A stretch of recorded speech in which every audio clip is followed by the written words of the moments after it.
What up? What up? What up? All right. Good afternoon, good evening, good morning, whenever you're watching this edition of the Male Perspective, which is episode 17. Tonight, I'm excited about our panel of guests, our co hosts, as we get into a very deep topic, in my opinion. And as we uncover what happens, as we dig in and ask a few questions, you will understand why this could be a very life changing topic for a lot of people. So, my name is Timothy Moore, aka the Clarity Doctor, and this is episode 17 of the Male Perspective, where we talk about all things entrepreneurship, spirituality, relationship, and fatherhood. So I am going to bring on my first co-host on tonight. He's an Omaha native, a very talented, enterprising young man, and I'm going to let him show his shine and let y'all feel his sauce at all costs, because that brother know he the boss. Come on, Mr. Andre Thomas, bring it in. What's going on, people? What's going on? What's good? What's good? Happy to be back on another episode of Male Perspective. All things male perspective, relationship, spirituality, and we all can endure being and having a goal of being entrepreneurs. So I look forward to that, those blessings, the rain in our lives. So thank y'all for having me again. I'm excited about this evening and the young men that we're going to have on tonight. I'm sure will be enlightening to the subject matter, and let's get it. Let's get it. That's right. That's right. So, Drake, for those who might be watching for the first time, tell everyone a little bit about yourself, where you from, where you at, what you do, yada Well, I'm yada not yada. really a Bang. native of Omaha. I'm by way of Oakland. Lived in Omaha for like 20 plus years. Now I migrated out here to the deep East Texas area. But yeah, my background's in steel, metal. I was a welder for 25 plus years. Minister, poet, you name it. I got a lot of gifts, talents, and abilities. I'm a master of none, as they say. But All right. forward to All right. journey and next area of my life. So let's get it. All right. Yes, sir. Let it drip, baby. So, Yeah. all right. We're going to bring up our next co host. He is an amazing young man. You see, everybody young to me because, I'm a little older than the rest of these gents. Yeah. Uh, so I'm gonna bring on the Omaha's number one politician that we got going on, Mr. Michael P. Young. P stands for P. probably pristine and precious. Come on down, Mr. Michael Young. Hey man, I appreciate you, man. Look, I need to just you my hype man from here on out. Yeah, good to see you, Mr. Tim and Andre. Yes, sir. Yes, sir. All right, Mr. Young, tell the folks about you. Oh, by the way, happy Martin Luther King Day. Can't forget the MLK. That don't stand for milk, but that stands for Martin Luther King. For those of you all who don't know. All right, Mr. Young, talk about it. What you do, man? Oh man, a little bit about me. I'm a father who just tries to leave everything better than I found it, man. I mean, that's just it. When I wake up every day, gone through divorce, business, politics. I used to complain about what I had to do. Now I am unbelievable and thankful of what I get to do every day and flip that mentality around. And what used to be a pain is now, man, it's tough, but I'm thankful. So a little bit about me, man. I'm born and raised in Omaha. I've been around the world. In fact, I was just in Denver a few weeks ago getting my global entry, which is like TSA pre-check for international travel. And man, I'm tired of always being the cat in the background getting felt up and down by TSA when I see everyone good. So, but other than that, man, for me, I'm really thinking about the next political moves. I'm keeping that close to chest, but Omaha ain't seen the last of me yet. I'm looking for national leadership potentially. Right. Oh, national. Yeah. Okay. Vision done expected. Yeah, I'm gonna need a vision writer to help guide me. Look here, man. I'm your Huckleberry. Say when. I love that movie, man. Man, dude, that movie, man, was phenomenal. On repeat. Yeah. Man, yeah. I'm your Huckleberry. That dude was just like, pow, pow. Yeah. I was Make actually me- watching The Magnificent Seven, the one with Denzel earlier with the boys. So that was good. Oh yeah. That's another good one too. That's another good one too. Yep. Give me a second here. I'm trying to get my other guy on here. Terrence is hopping in. He always just what we gonna do with him, y'all? I mean, he be like, I can't find the link. CP time, man. CP time. He extra CP time. I bet his watches stay on it. Yeah. Oh, there he goes. Speak of the angel. I like what my man said in High Note. I don't know if y'all saw that movie with High Note with Ice Cube. He said, "Be on time or be early." Heard that. Be on time or be early. Yeah, Okay. be on time or be early. Facts. Yeah. And yes, yeah. All right. So since he done brought himself on stage by himself and didn't wait for no nothing, just do your thing, man. What you do, man? My fault, man. I didn't realize I was supposed to wait. I thought y'all had Come already on, man. You know what? done all the introductions and everything, and I couldn't get in. You in now? I'm not sure what you're talking about. You couldn't get in. You did something right. Yeah, I don't know what was going on. The link wouldn't show up on my laptop. It showed up on my phone, but my phone wouldn't let me in, and it wouldn't show up on my laptop for whatever reason. I don't know. And Michael, send him a laptop. All right, man. I got Chromebook, MacBook, PC, tablet. What you need? I got you, man. All right. Well, happy Martin Luther King. Happy MLK. Terrence, talk about it. What you do, man. For those who don't know you, let them know you. All right. My name is Terrence Haynes. I am a chef by trade, 30 years. I'm also, according to my man, the Clarity Doctor, I am a motivational speaker. I'm still going to always enter into it with his declaration. But I'm a community advocate, bridge builder, and currently a candidate running for Omaha City Council. That's what's up. That's what's up. Congrats, man. Congrats, man. We got the political folks on tonight, man. Y'all wielding that power. Well, no, I don't have no power yet, brother. No, it's coming. It's coming. Right. Grassroots. If you're not going to be at the table, you're going to be the topic on the table. So better go ahead and have a seat. Right. That's it. Okay. That's it. All right. So cool. Let's get into what we always do. We got somebody's going to share a little bit on the spiritual. Got somebody going to talk about fatherhood, relationship, and entrepreneurship. So, any, many, mighty mo, who's the brother that's gonna go? Michael. All right. Talk about fatherhood. Man, fatherhood. The greatest damn thing I ever did was become a father. And it didn't start easy, man. I lost my first. So you get ready to just have your whole world changed, and then it goes a whole nother direction. And so, for me, fatherhood is really about something that is powerful, and that is raising your kids to not need you. Ooh. And that's a hard thing at times to think about, to let them fall, to let them get them boo-boos, to let them cry, to let them see that aha moment. And then, ultimately see how they are around other people when you're just kind of looking around that corner, seeing if, they're still that good young man or young woman around other individuals. So for me, fatherhood is all about making sure that my kids love me, need me, but they don't require me to survive on their own. Wow. Powerful. That's fire. Awesome. I love it. Woo. Let me just. Right. I know. That's good. Also, this year I delegated all snow removal and all yard work, and my son did not know. I said, boy, I've been waiting for this for 14 years. This is yours. This is automatic right now. Man, look here. You good, man. You put that foot down.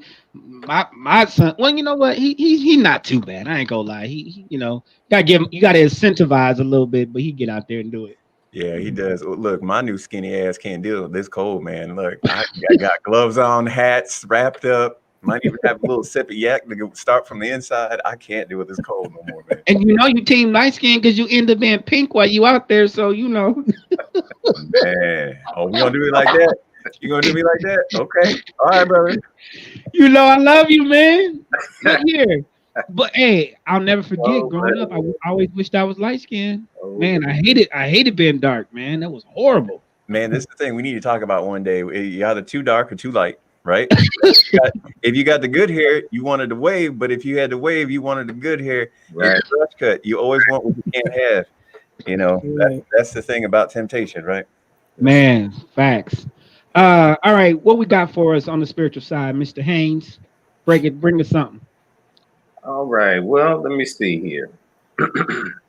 Feeling that beard, Pops? Yeah, I know. man, you know, I shaved it off, and I was like, I don't know that guy no more, so I'm letting it go back. And y'all don't want to know how baby face I look. Don't matter how much gray I got, I still.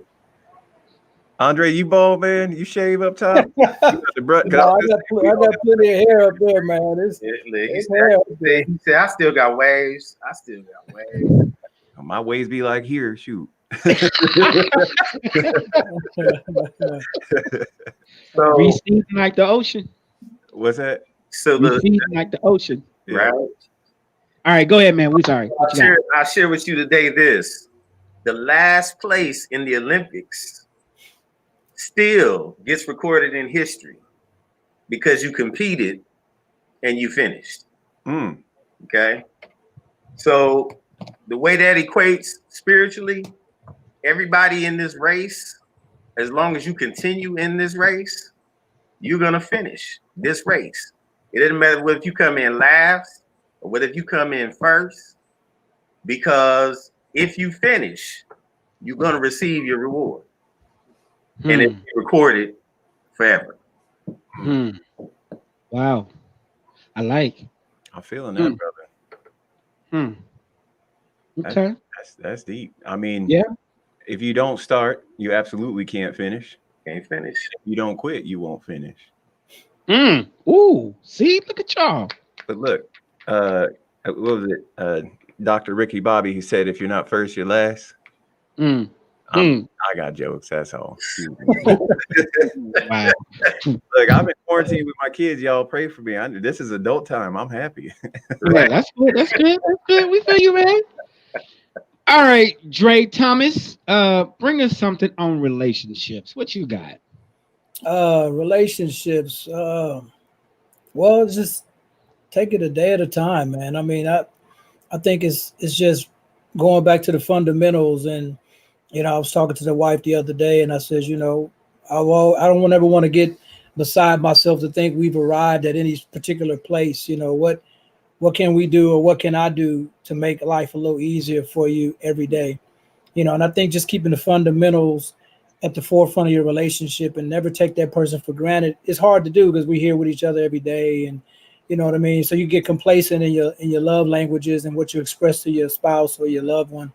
So I just think, just constantly reminding ourselves that we're here to love on each other and make it a little bit easier. So whatever I can do to make it easier for her, whatever she can do to make it easier for me, I think if we keep that in perspective, it'll always get better. You know what I mean? It'll get better. It gets sweeter every day. So that's my aim. I don't want nobody to feel like they forced to be in a relationship with me. Ooh. We made vows, and I understand it. I get it, the commitment, but I don't want it to be where it's stagnant. And I feel like we've arrived at a place where it's okay to be a certain way or whatever, because we get set in our character, and then that could be good and bad. So I just always like to bring it to her attention that, baby, what can I do to get better? If it's something I'm doing that's a character defect that I need to check or recheck, I just try to keep it moving. I don't want the relationship to be like them old people. I don't know if y'all remember your grandparents sitting around, nobody said nothing for hours. What I mean? I don't want to have that relationship when I'm old, where we don't have no communication or no love or no consistent bond. You know what I mean? So right. That's good, man. Work. It's definitely work, brother. Yeah, it's work. That's it, work. And that's what I told her. It's work. It's always work. It's not something that's going to happen by itself. Flowers need to be nurtured. They need sunlight. They need water.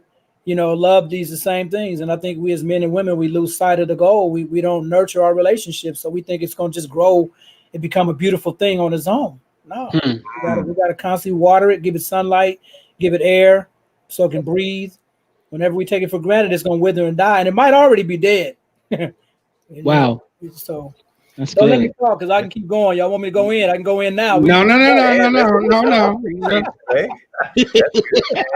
there's a saying I was told to, believe it or not, I definitely just have an unfavorable relationship with my ex-wife, and believe me, I try all the time to pray for it to be better. But one thing, when I went through therapy, I was given this little tidbit, and it's almost identical to what you just said, Andre, of that if you don't grow roots during the times of storms, then how do you deal to weather that? You'll never grow, you'll never last. But Tim, I see that you're sharing my screen there. Someone's sharing it. I wasn't ready for that, but Oh, you wasn't ready? Oh, I'm ready now. No, go ahead. Oh, okay. I see you popped it up. I didn't know you had the power, man.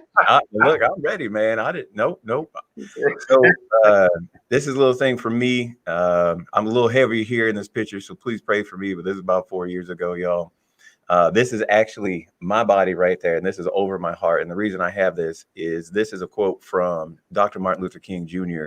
when he received his Nobel Peace Prize in Norway, because he could not receive that as a Black man here in the country at the time. And 4 years ago, I was lucky enough to be honored by Creighton University to receive their Dr. Martin Luther King Jr. Legacy Award. Wow. And so I put this over my heart to remind myself every day. And if y'all don't know this quote, it is important to me because a lot of people don't know it, because it's about him winning the award, and he was pretty humble, but a powerful leader. So I just, I have the audacity to believe that people everywhere can have 3 meals a day for their bodies, education and culture for their minds, and dignity, equality, and freedom for their spirits. MLK Day this day, and I hope we all did something beautiful in the world. I appreciate you letting me share that there, Tim. Man, awesome. Absolutely. I likes. All right. So I'll share a little bit on entrepreneurship. I want to say that I've learned that there's 2 types of energy. There's start energy and there's finish energy. And a lot of times as entrepreneurs, some people, they can start things quick. They come out the box and they see an idea and they can run with it. But there's a different kind of energy that's required to finish it. And so in entrepreneurship, you really got to hone in and ask yourself, all right, what kind of energy am I bringing to the table in entrepreneurship or in this business? Do I have the power and the ability and the longevity to start it? Or am I only limited to just being able to start it, but I can't finish? So I just want to put that out there. And really, it has to do with how clear your vision is. When you know what your long range vision is, regardless of what you're going through and what you can experience, you see the end, and that's what you continue to press toward. So that's what I have on entrepreneurship. Just want to put that out there and let you folks kind of chew on that a little bit. Anyway, let's get into our topic. Let's bring on our guest on tonight. Let's see.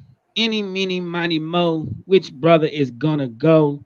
Take his shoes off and let me see your toe so I can step on it. No, I'm just playing. All right.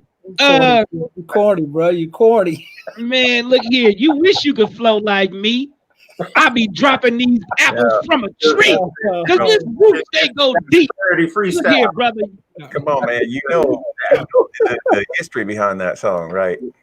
So wait. Next week it's gonna be Dr. Clarity versus Andre. Yeah. All right. So let's bring on Mr. Armando Jimenez. Come on down. What's going on, y'all? Happy MLK Day. Happy Monday. Good morning, good evening, good afternoon, lunchtime, tea time, wherever you are in this world. Appreciate everything, Dr. Clarity. I hear the bars, put those on reserve. Mr. Haynes, pleasure. Mr. Andre, Mr. Young, pleasure to meet you all. Mr. Young, I'm here with the light skin move. You know what I'm saying? I'm with you. I'm checking in with you. I can't talk to any of the bald stuff, but I'm here on it. Thank you for having me this evening. Armando Jimenez, I go by Mondo, by way of Hartford, Connecticut, in the northeast corner of the country. Yes, where the greatest women's basketball program has ever lived. For those who always wondered, oh, where's Connecticut at? Is that by New York? Yes, but okay.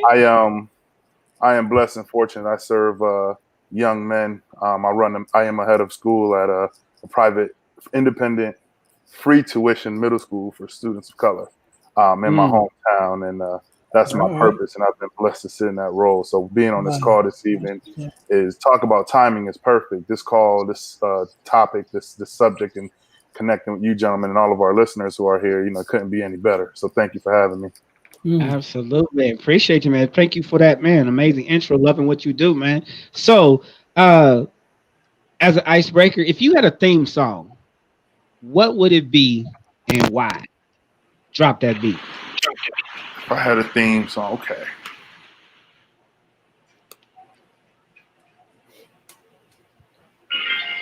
May you prosper, may your soul prospers.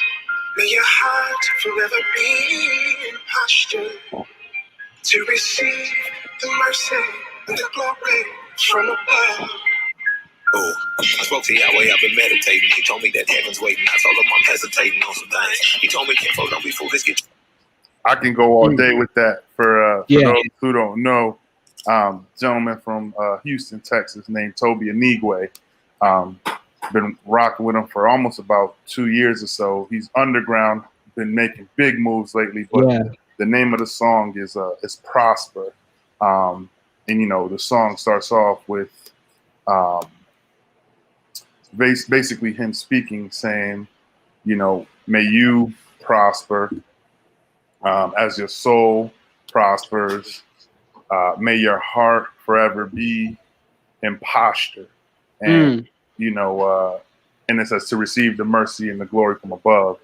And it's all about just understanding self, right? And Toby, he used to do this thing called Get Twisted Sundays because his wife used to braid his hair literally in the living room, and he'd spit bars.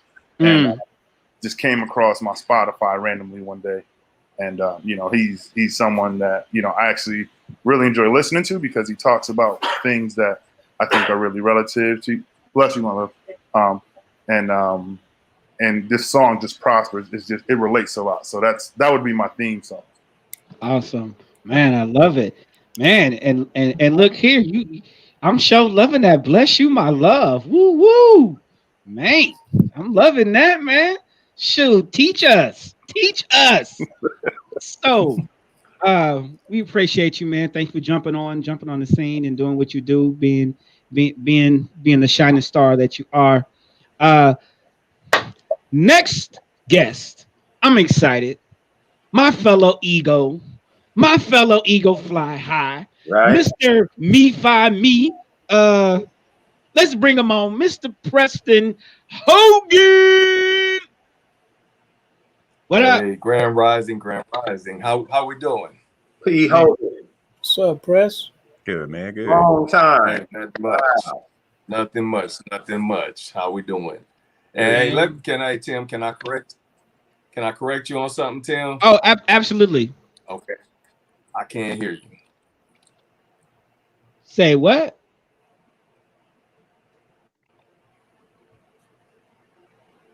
I can't hear. You can't hear?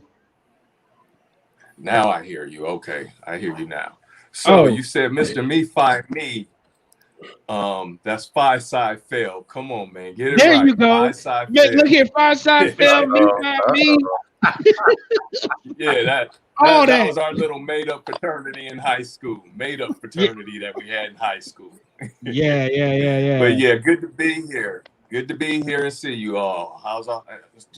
I'm honored to be here, bro. Thank you. Absolutely. So, tell the audience, for those who don't know you, where you from, what you do, just whatever you want to share, just drop it out there. Okay. Well, briefly, I'm from Omaha. Lived here the majority of my life. Navy veteran. Lived or been all around the world, but always ended up coming back home. Home is where the heart is. So right. I've been with my current employer now for 23 years. I'm trying to get to 30 so I could lay it down. But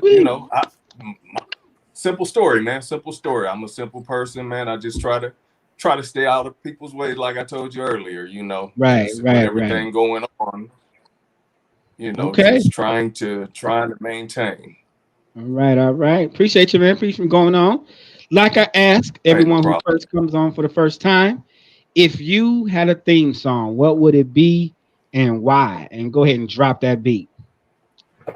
All right. So after following Armando, I feel bad, man. Mine is actually "Violent" by Tupac, and I'll just play the first couple of bars, and I'll explain. Yeah, go ahead, drop it. All right.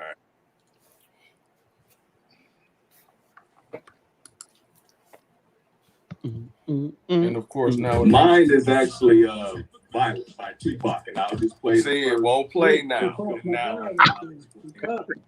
Yeah, go ahead, drop it. I can't play it. It won't play now. What? You where your phone at? I'm sorry. Mine is actually pull it up on your phone, I guess. Unless hold on. Yeah, we can get up everything. We're gonna have a technology training night, y'all. I'm calling y'all. I definitely need it. It's all good. Basically, I see. What'd you say? What was your song? You said it was Pop. Oh, I'm sorry. It was "Violent" by Tupac. And the first couple bars where it says they claim that I'm violent just because I refuse to be silent. These hypocrites are having fits, but I'm not buying it. And it basically, when we speak up, when we defend ourselves, when we speak our truths, we're labeled as being menaces to society, or labeled as violent. Right. And it's like, hey, this is just who we are. But why do we have to have this label put on us?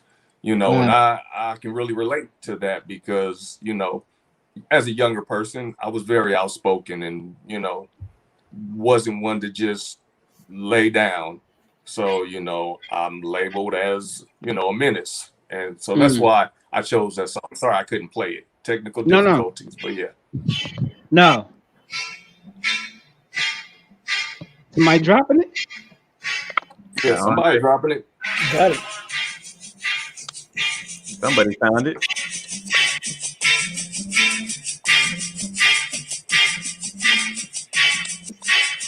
They claim that I'm violent just because I refuse to be silent. These hypocrites are having fits because I'm not buying it, defying it.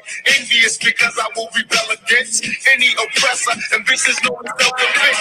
I show no mercy. They claim that I'm the lunatic. But when this shit gets thick, I'm the one you're going to get. Don't look confused. The truth is so plain to see. Because I'm the nigga that you sell out on a single beat. In every Jeep and every car, brother, solve this. I'm never ignorant. This was accomplished. This time the truth's getting told, heard enough loud. I told the fight back, attack for society. If this is violence, then violence what I gotta be. If you investigate, you'll find out where it's coming from. Look through our history, America. Okay. Man. Thank you. I appreciate that, brother. Gotcha. Yeah, that's juice. All right. Again, this is the episode number 17 of the Male Perspective, where we talk about all the things relationship, spirituality, entrepreneurship, and fatherhood. Tonight, we are on the scene talking from the topic of, have you ever been made to feel safe by a man in your life? So let me kind of frame and give the foundation and the backdrop for those of you who are watching. As men, a lot of times we are feeling endangered for whatever reason. We're fearful. And that started really a lot of times depending on what neighborhood we grew up, how we grew up. And typically it has been the man, the father, the male that makes us feel safe. So the question is, as men, have we ever experienced a man or a male in our life at any point who made us feel safe? Who made us feel safe? And so whether that would be in terms of his guidance, his wisdom, a hug, his presence, whatever it is, but he made you feel safe. Want to talk about that? If any of you gentlemen just take that time and just look back over your life, and then how has having that or not having had that in your life, how do you think that's impacted your growth or your behavior, or how you moved in the world lacking a feeling of safety? All right, so give you a few seconds, and if anybody wants to go first and just kind of give their thoughts about your experience, feel free. Feel free. I'll go. I'll go ahead. Oh, go ahead, brother. That You Preston? can have it. No, we'll let our Okay. guests go. Oh, yeah. No, we let our guests go first. Go ahead, Pete. Yeah. Okay. Yeah. So when you initially posed that question, it hit me, man. It hit me hard because it's something that was a good question. That's something I had never thought about ever, and it caused me to reflect on a lot of things in my life.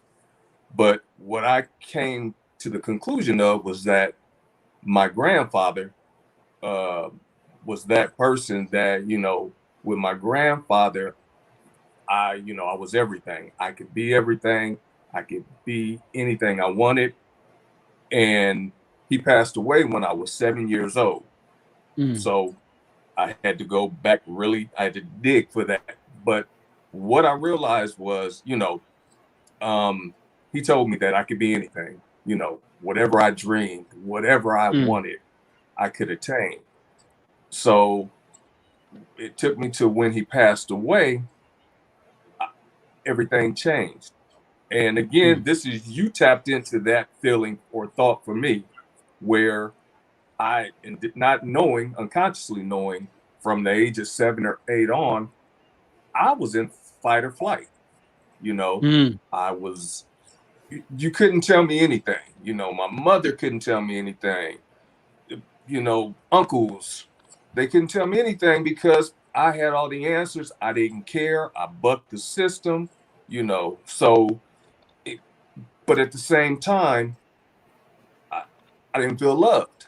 I didn't have, I had no, my self-esteem was low, but you would never know that.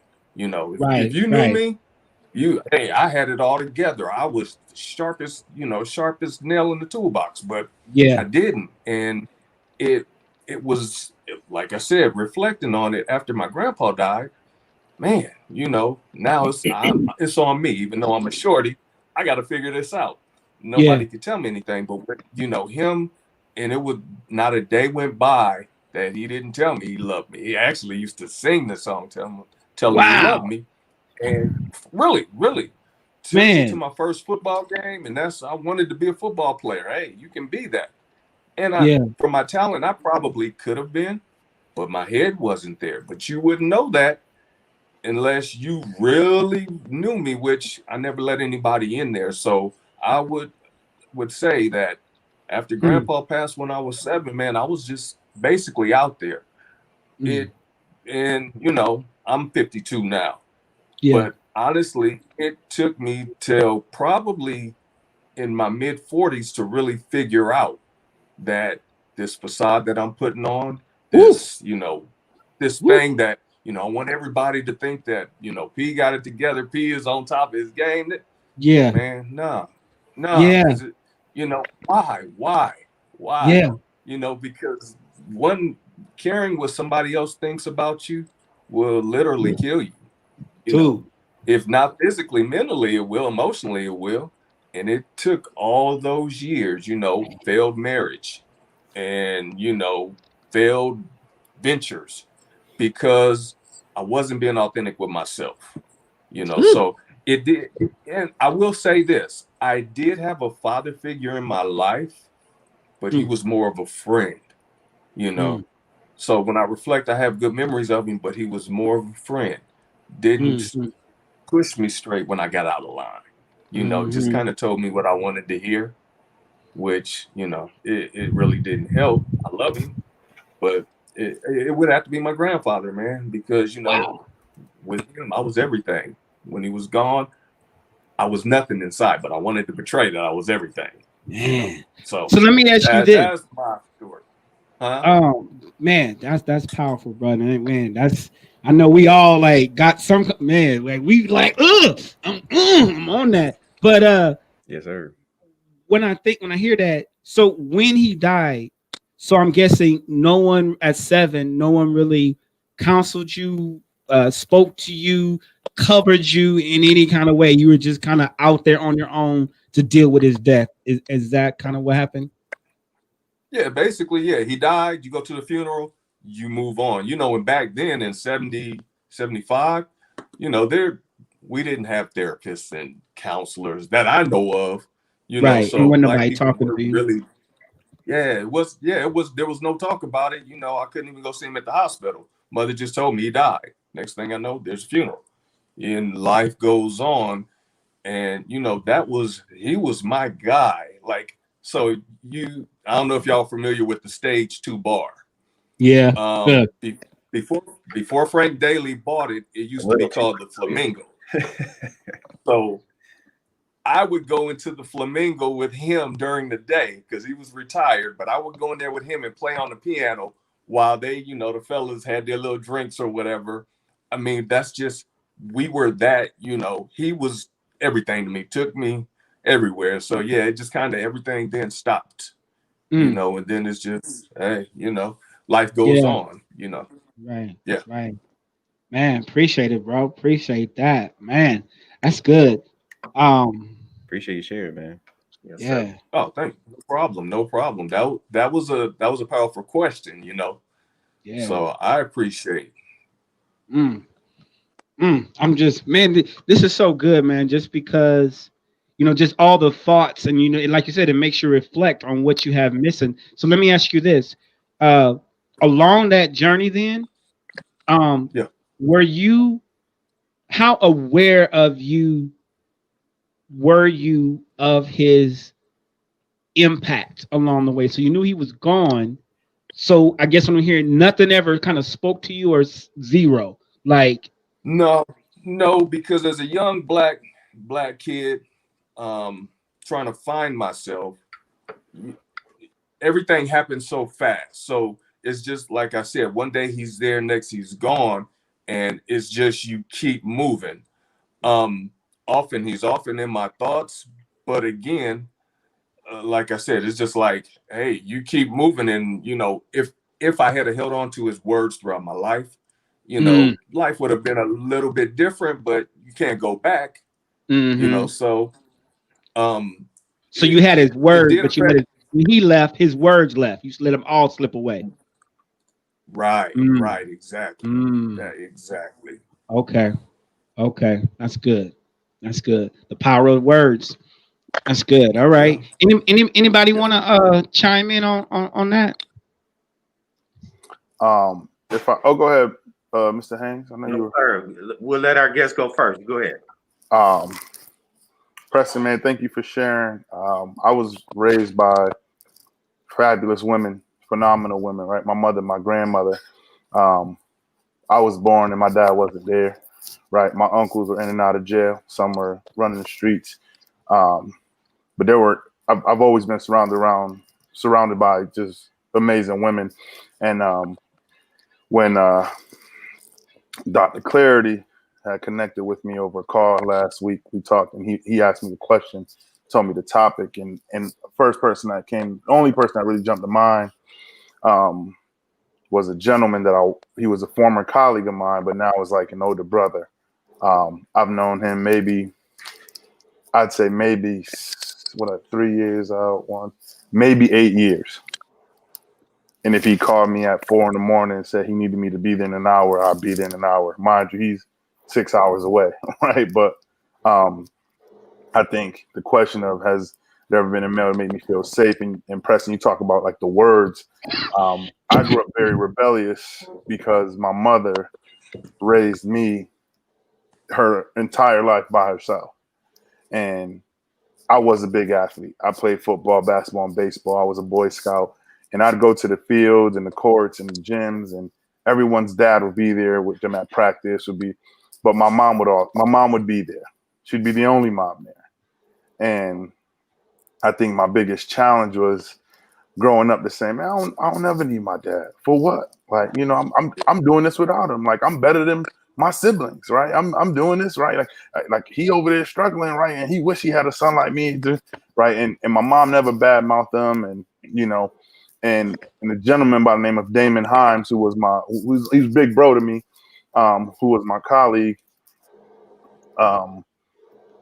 We used to go out and we'll go ahead and we'll grab a scotch or whiskey, you know, we'll go grab burgers, or we'll go to the buffet and just, you know, chow down. But it was just moments of clarity for me on understanding. He shared with me how he is a father of two boys, and his father passed away. Regardless of what the history of his father, whether it was a great history or bad history or not, right? I never had a history of my dad, right? And what Damon told me was, one day you're going to become a father, and you're going to want to be able to introduce or speak to your kids about your father or about their grandfather. And that really opened my eyes to kind of, one, humble myself, but also really take an open approach to remove the biases, the fight or flight that you talked about, Preston, right? That thing of, man, what I need to spend my time talking to him for, versus saying there's another part of my life that I haven't entered yet. Yeah. And regardless of what it is, it's not for me to talk about my dad was never there, I'm going to give them a better life that you gave me, but me saying, hey, y'all, this is your grandfather. Right? Because I met my father's father, my great grandfather. Or excuse me, I met my grandfather the day before my 21st birthday. He died the following year on my birthday. Wow. And it told, and that was, to me, it was a sign, whether it was a spiritual sign, whether it was just the energies of the world, whatever. It was a sign for me to understand that it's okay for us as men, especially men of color, to yell, to scream, to be upset, to have emotion, right? But I put on so much weight and so much pressure on my shoulders because I felt like I needed to be the man early. Even though my grandmother held me down no matter what. My mother was the best coach, the best supporter, the best critic, everything.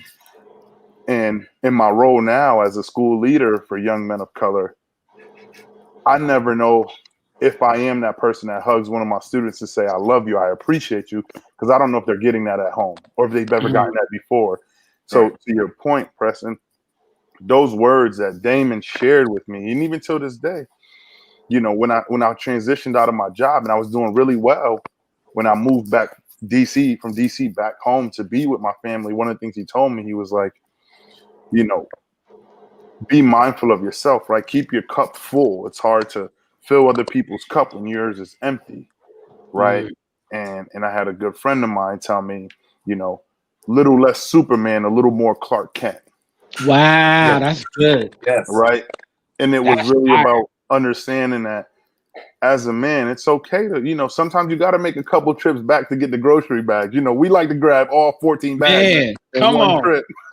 And come on, dude. Damon Himes was one that till this day, you know, I can't tell you how much I appreciate him because he's opened up and shared his story with me, but not off wanting anything in return, but saying that, hey, like, you're going to be a great father one day. You're going to be a great leader. You know, you are a great human being, and this is important, right? And so I think everything you shared, Preston, I think very similar, right? It's me saying like, man, why do I need to talk to my dad, right? And it's just like, no, that's not the energy or the attitude I should have. It's me saying, let me recenter and focus because there's a lot of things I'm learning from my dad. Yeah.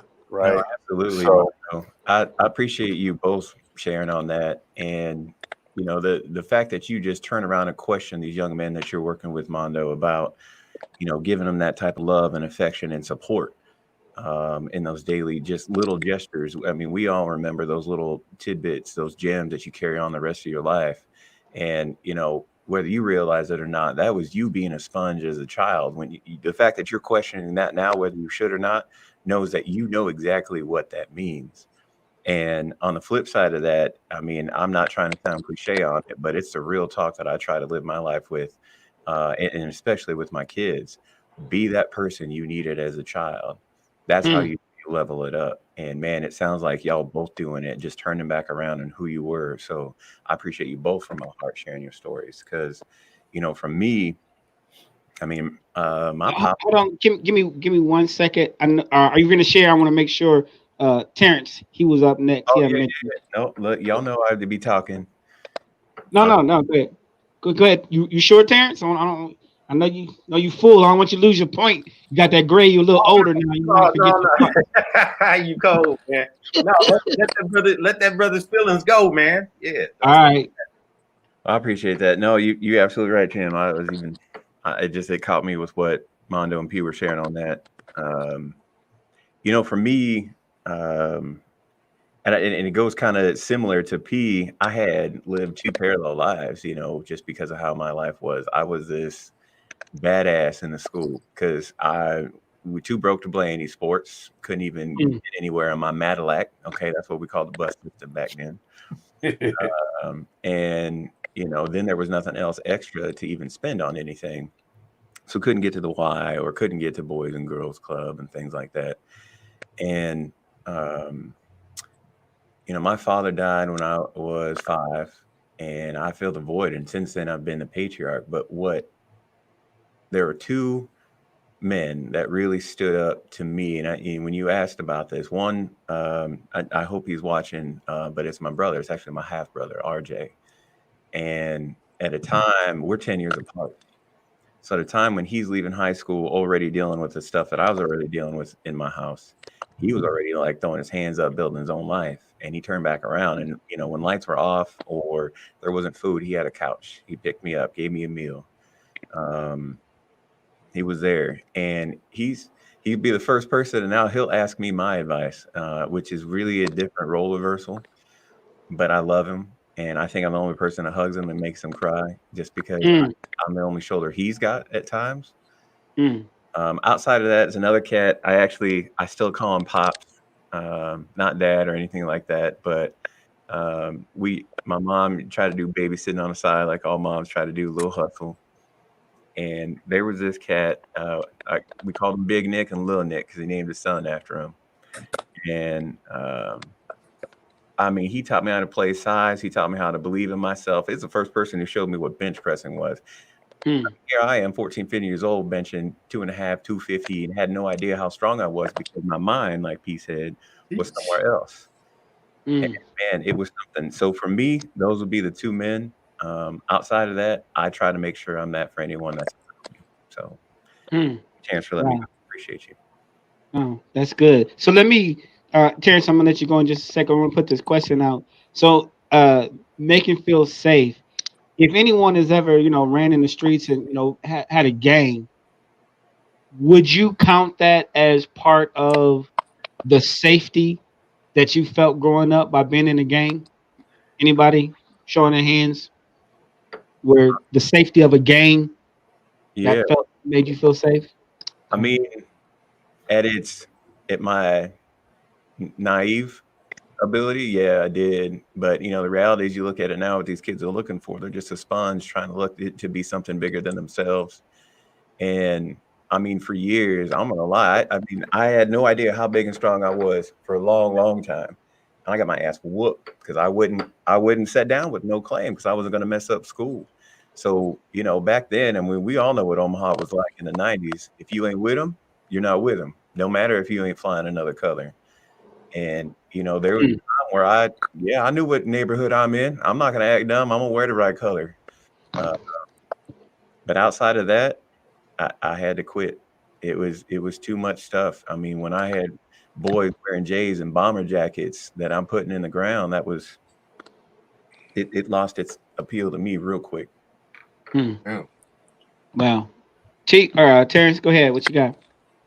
And I appreciate the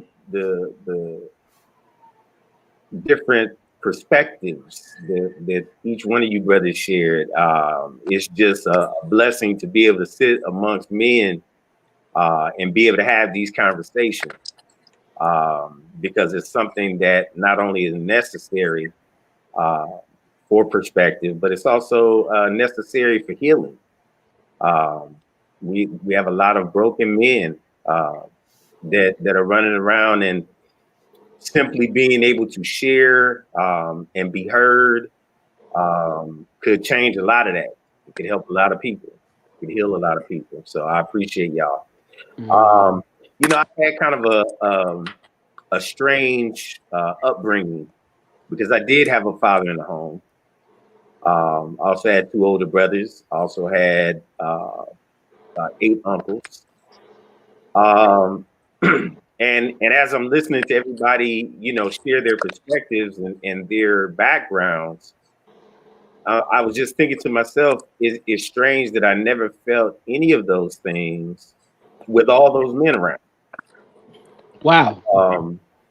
You know, my father, and I think I shared this on one of the other topics that we talked on. You know, my father never actually told me he loved me until I was well into my 30s, close to 40. I never, you know, heard that. My 2 older brothers, although I had 2 older brothers, they weren't around. You know, they were off doing their own thing. My uncles, they had their own families.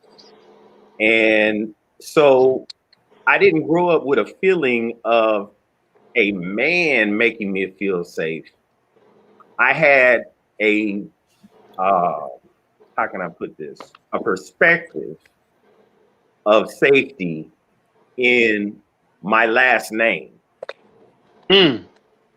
So there was no actual man that made me feel safe, but I felt safe because of who my people were. You know what I'm saying? It's like, oh, well, he's a Haynes. Okay, you know, yeah, don't mess with him. Don't mess with him. Yeah, don't mess with him. You know what I'm saying? And it's like you think that's safety.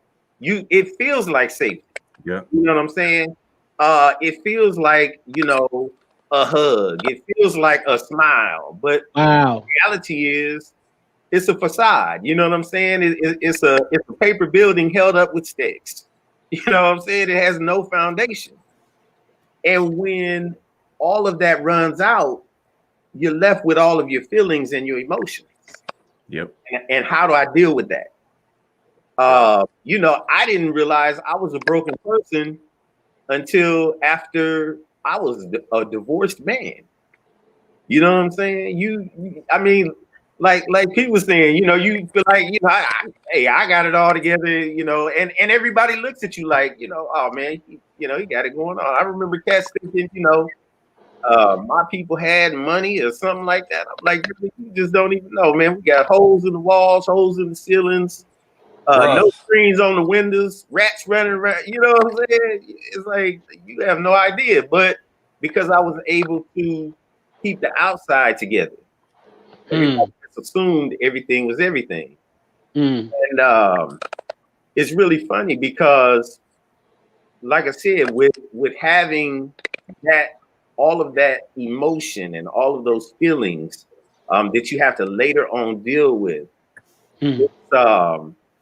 it's nothing but the grace of God that I'm able here to sit here with a sound mind and even speak words that are understandable, like real for real, you know. Yeah. And there are a lot of men that are dealing with that, you know. I heard some sisters say this week, and it was amazing to hear this. They were talking about the persona of Black men being toxic. You know, there's this campaign now. You know, Black men is toxic. They narcissists. They, you know. And this sister actually just said, and she is I respect all my sisters, but she is one of the sisters that I have a high regard for because of the way that she presents herself. But she said, you know, a lot of this labeling that we're getting is actually the mishandling of Black men. Right. Man, say that again, Brother Haynes. A lot of it is the mishandling of Black men. Right. And a lot of it is black men responding in brokenness Right. to people who are narcissists and people who are toxic. Say that. Mm. And man, look, it almost brought tears to my eyes, man, because it's like, unless you know it, you don't know it. Mm. You know? Yeah. And you know, it sounds like at least the 6 brothers here, you know what I'm talking about. Mm-hmm. You know what I'm saying? Mm-hmm. And it's like you want to do good and you want to be good and you want to make everything right in this world, but because of those levels of brokenness, because you maybe didn't have that man that made you feel safe in your life, then you're dealing with all the repercussions of the reality. You know? Mm. And like I said, it's just it's good to be able to hear brothers share this stuff, you know, and to know that you haven't lost it all. You know what I'm saying? You're not just not just in your head. You know, I love what you said about that labeling. The first thing I think about back in the 80s, where they got the nerve to start calling us super predators. Oh yeah. Like what the heck is a super predator? Like how all of a sudden did just a regular stole something from the grocery store, all of a sudden now we super predators.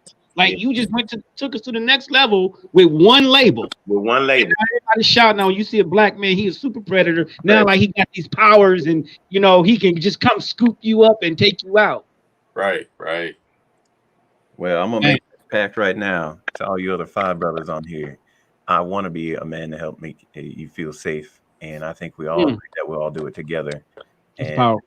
let's do it to some other young man, to some other older man. Look up, ask questions, be a sponge, and also quench other young men's thirst. I mean, this is something we got to do. It's necessary. Yeah. Ooh, wow. Dre, what you got? Woo, man. Yeah. Hold on, let me go my yak. I know Dre about to drop some I know, right?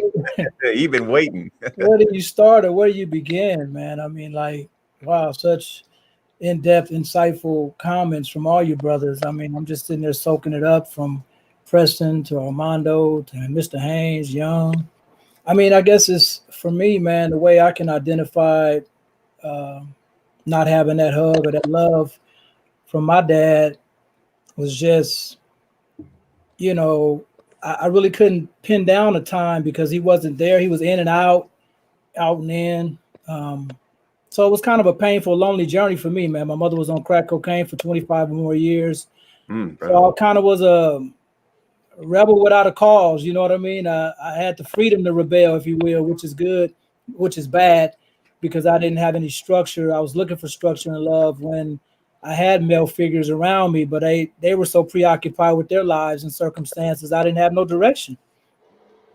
So whenever I get into the presence of a male figure, I was looking for my identity.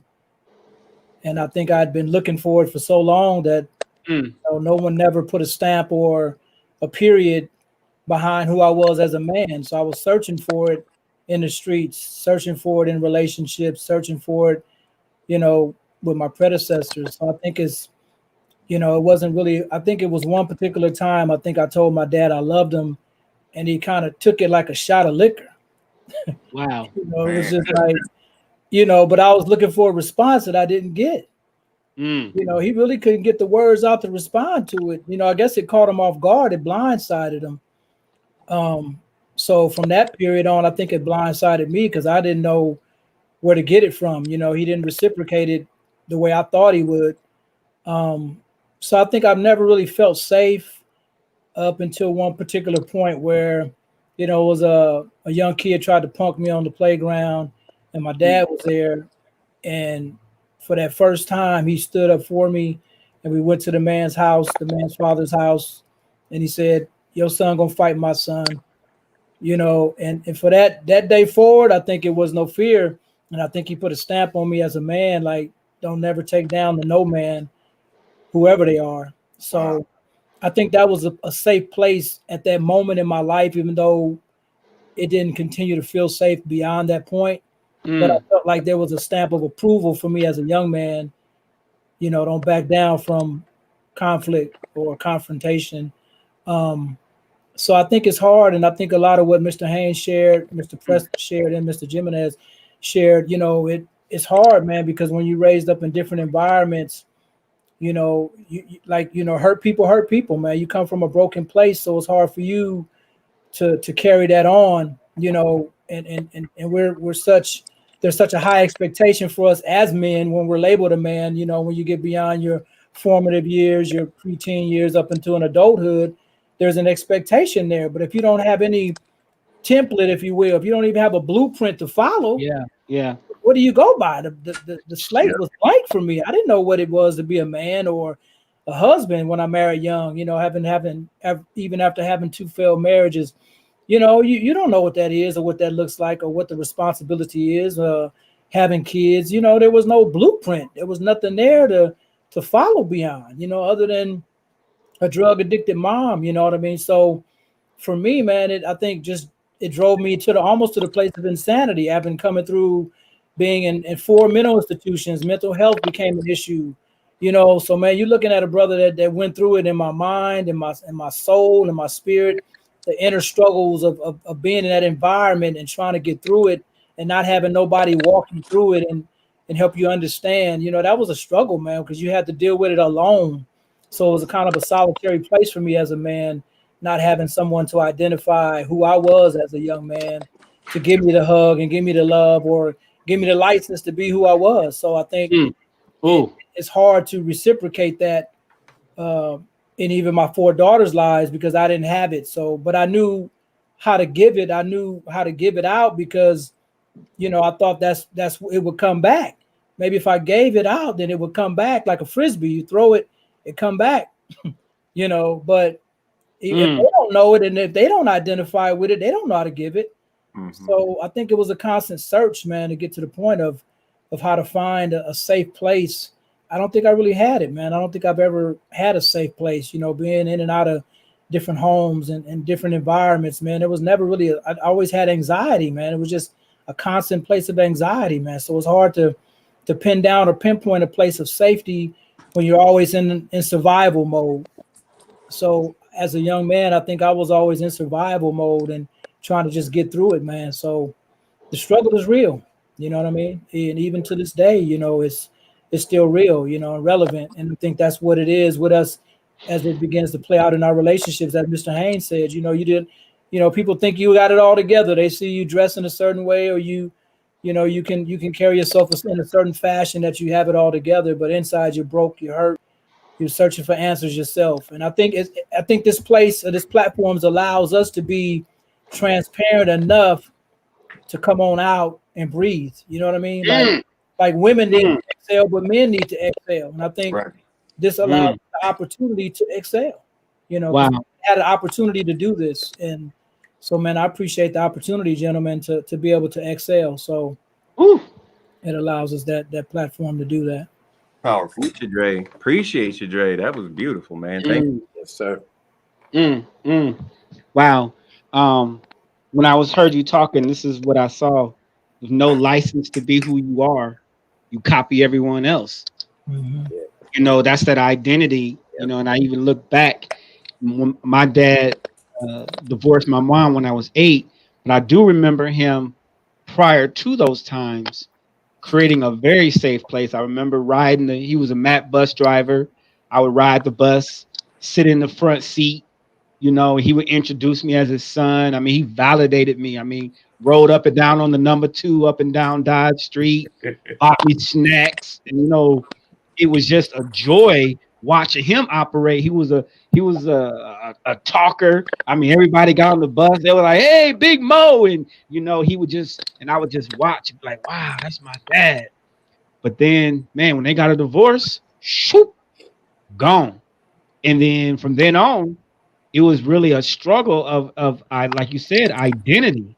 And then the safety left. And now even asking, even when I asked the question, I realized that I began to feel unsafe because at that point, it was just my mom who didn't necessarily represent strength as a female. It was just emotions, but there was no muscle. There was no strength. There was no testosterone. And man, and then growing up in a mostly white neighborhood, going to then middle school for the first time, and then they was bussing blacks out into the neighborhood. Man, I showed up on the scene acting white. It was all she wrote. It was all she wrote, man. And from then on, there was no safety. Blacks wasn't safe, whites wasn't safe, because everybody was coming for me. So it took a lot to figure out what kind of person I wanted to be. So then I'm, well, if I want to be a man, I got to sleep with everybody. So let me sleep with this chick and that chick and this chick, and oh, you want to be a man? Let me smoke some weed. Let me see how high I can get. It was just crazy, not having no identity and not feeling safe. So it was just, man, it was mild. Wow. So let me ask you, with being bussed, because I remember the whole busing. We got bussed out to the white neighborhoods. They came down to our neighborhoods. Yep. So the internal struggle within yourself, how did you say you slept around, you try, dabble in weed, but that internal struggle within, how did that affect you? What role did that play on you in your later years? Well, that's a good question. So some of the effects was, not knowing who I was, or no identity, or nothing to model after at home. So I turned to modeling what was on BET. So I'm watching BET, I'm watching NWA, I'm watching, the light skinned honeys on the videos, and I'm like, ooh, I want one of those. And so it just became a whole life of trying to chase that for validation. So the number one thing, it was just like, really, in my relationship, it was like I wasn't even understanding any such thing that women were any more than just objects. And that was another show. It was like, there's something to make me feel good, because on TV they make the cats, the players, look good, and they look good when they got a piece on the side. So I'm like, oh, okay, well, I need to get that. Man. So it was that journey. Then it was sexual orientation, and just trying to make sure, like, do I want to be with a man? Do I want to be with a woman? Keeping it real. Just the whole journey, going away to college. Now and I went to HBCU, so now you got a bunch of freshmen on campus where you buck wild. Everything is wide open. So now you got that next level of, just experimentation, just mixing in with the wrong cats, trying to, then I still got my mom in my ear trying to, this and that and the other. So it was just a crazy journey of never knowing who I was. And that was really the bottom line. Never knowing who I was or who I wanted to be. And that just took me everywhere. Even in the military, didn't know who I wanted to be. So it was horrible. Well, it's funny you said trying to figure out who you were, but for me, it was, I thought I knew who I was, but I actually wasn't that person. So I thought that I was, like I had everything together, I was cool and everything, but I really didn't. And it's kind of like it's kind of almost like you think you walking, going on a journey, but you actually on a treadmill. You ain't going nowhere. Yeah. You know what I'm saying? Yeah. It's like I thought I was advancing. I thought I was progressing. I thought I was growing. And then I found out, at a later stage, it's like, no, you actually haven't gone anywhere. You still stuck right where you were when all that heavy stuff hit. That's where you were stuck. And say that again, Brother Terrence. I think about this all the time, especially with my work at a community college. Everyone asks you when you grow up, what you want to be when you grow up? And I really want to ask all these young men, hey, mother sucker, what you going to do when life happens? Yeah. Because that's a better question. What you going to do when the bills come a little short, or the bank account's a little short? What are you going to do when you lose a job, when you have a flat tire, when you don't know how to balance all this stuff? And man, to your point, Brother Haynes, on that, for me, I was Play-Doh. I did whatever I should have done. I did what everybody expected me to do. I did what everybody. If someone asked me a question, I was like, "What's the best answer to give?" Probably while I was in politics, but for the real perspective was, well, damn, I never really turned back around until I made a decision to make changes for me as an individual. What do I really want? And then the power behind me knowing that I'm asking for me now. I'm not asking for everyone around me. And man, it just to try to make sure that my kids have that ability, that freedom, that perspective.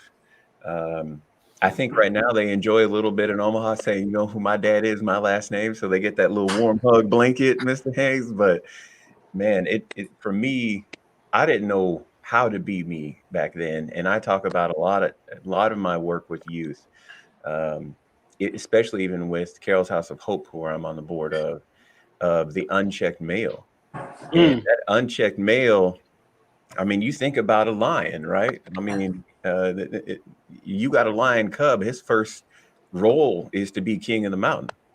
And whether he's led it or he fights for it, either way, becoming king of the mountain, you win. And so when you have so many distractions about what it is, and I think someone who put it up earlier, Timmy shared it, if you don't have a license to be you, you're going to copycat.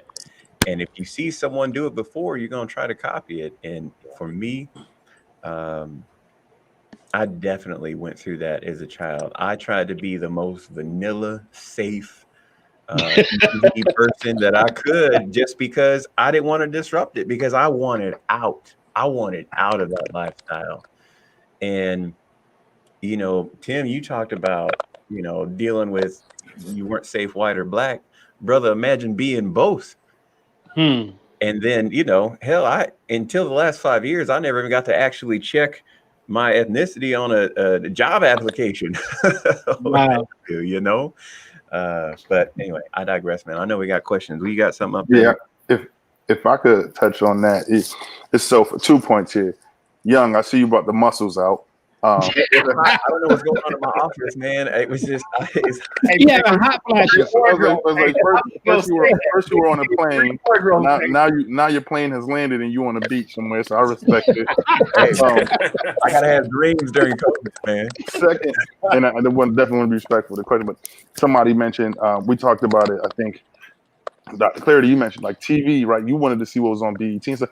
And Courtney Willis said TV relationships set us up, right? We were so accustomed to wanting to be the Jeffersons, the Cosbys, right? But nobody ever wanted to be the family from the Parenthood, right? When the family from the Parenthood actually showed what was going on, right? You have a teenage daughter, who was, was out doing her thing, right? And then you also had, a cousin where the family was taking care of that relative, and he was out there running the streets, right? Nobody ever wanted to be the family from the Parenthood, right? People wanted to be the Jeffersons or the Cosbys, right? Nobody ever wanted to take on the reality of the fact that, the Parenthood actually is showing us some things that like are really happening, right? Like we watch Martin and we watch Fresh Prince, right? And I know everybody can talk about the one time when Will's father left him, right? How everybody that's a tearjerker for anybody and everybody. I don't care what color you are, what shape, size, where you're from, right? But those are the elements of reality, right? I think as soon as this question came up, I thought about that one time where Will felt safe, and that was when he turned around and Uncle Phil hugged him, because he asked Uncle Phil why he don't love me, right? Jeez. And that hug is literally what they say, the hug heard around the world, right? Because it's so different, right? TV, media, and all that can change so much stuff, because that's what we were looking forward to, right? We want the fancy cars, we want to be in a big stage and the big lights, right? But never really understanding that it's the backstage that really happens. So I just wanted to touch on that, though. I just felt like it was important because it was brought up, like you said, our perception of what we've been conditioned to, right? To what we actually see as a reality. That's right. That's good. Let's get to a question. Right. We got from Ramon Lambert. He says, do you think that part of the problem is that being a man, the way that God intended, is what tends to be labeled toxic, and it's forcing us to seek something other than our innate ability to survive through the storm. Yes. I would agree with that. I think that when you want to do what is really inside of you to do, most of the time for most of us, it's labeled as weak. It's labeled as not good enough. It's labeled as all kinds of different things because the reality is God wired us to function. You know what I'm saying? It's just like when you build a computer, you don't build a computer to just sit there. You build a computer to function. You know what I'm saying? And everything that computer needs to do is already plugged into that computer. So all you got to do is turn it on and the computer goes. Well, God wired us as men to work and think and move in certain ways, but society has its own ways. Like I talk about Black culture.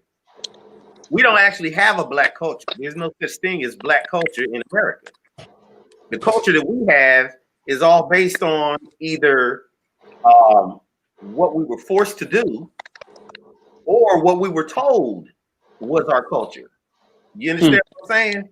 Circumstance formed our culture. So there's a lot of things that we as men, we would do those things because that's what God wired us to do.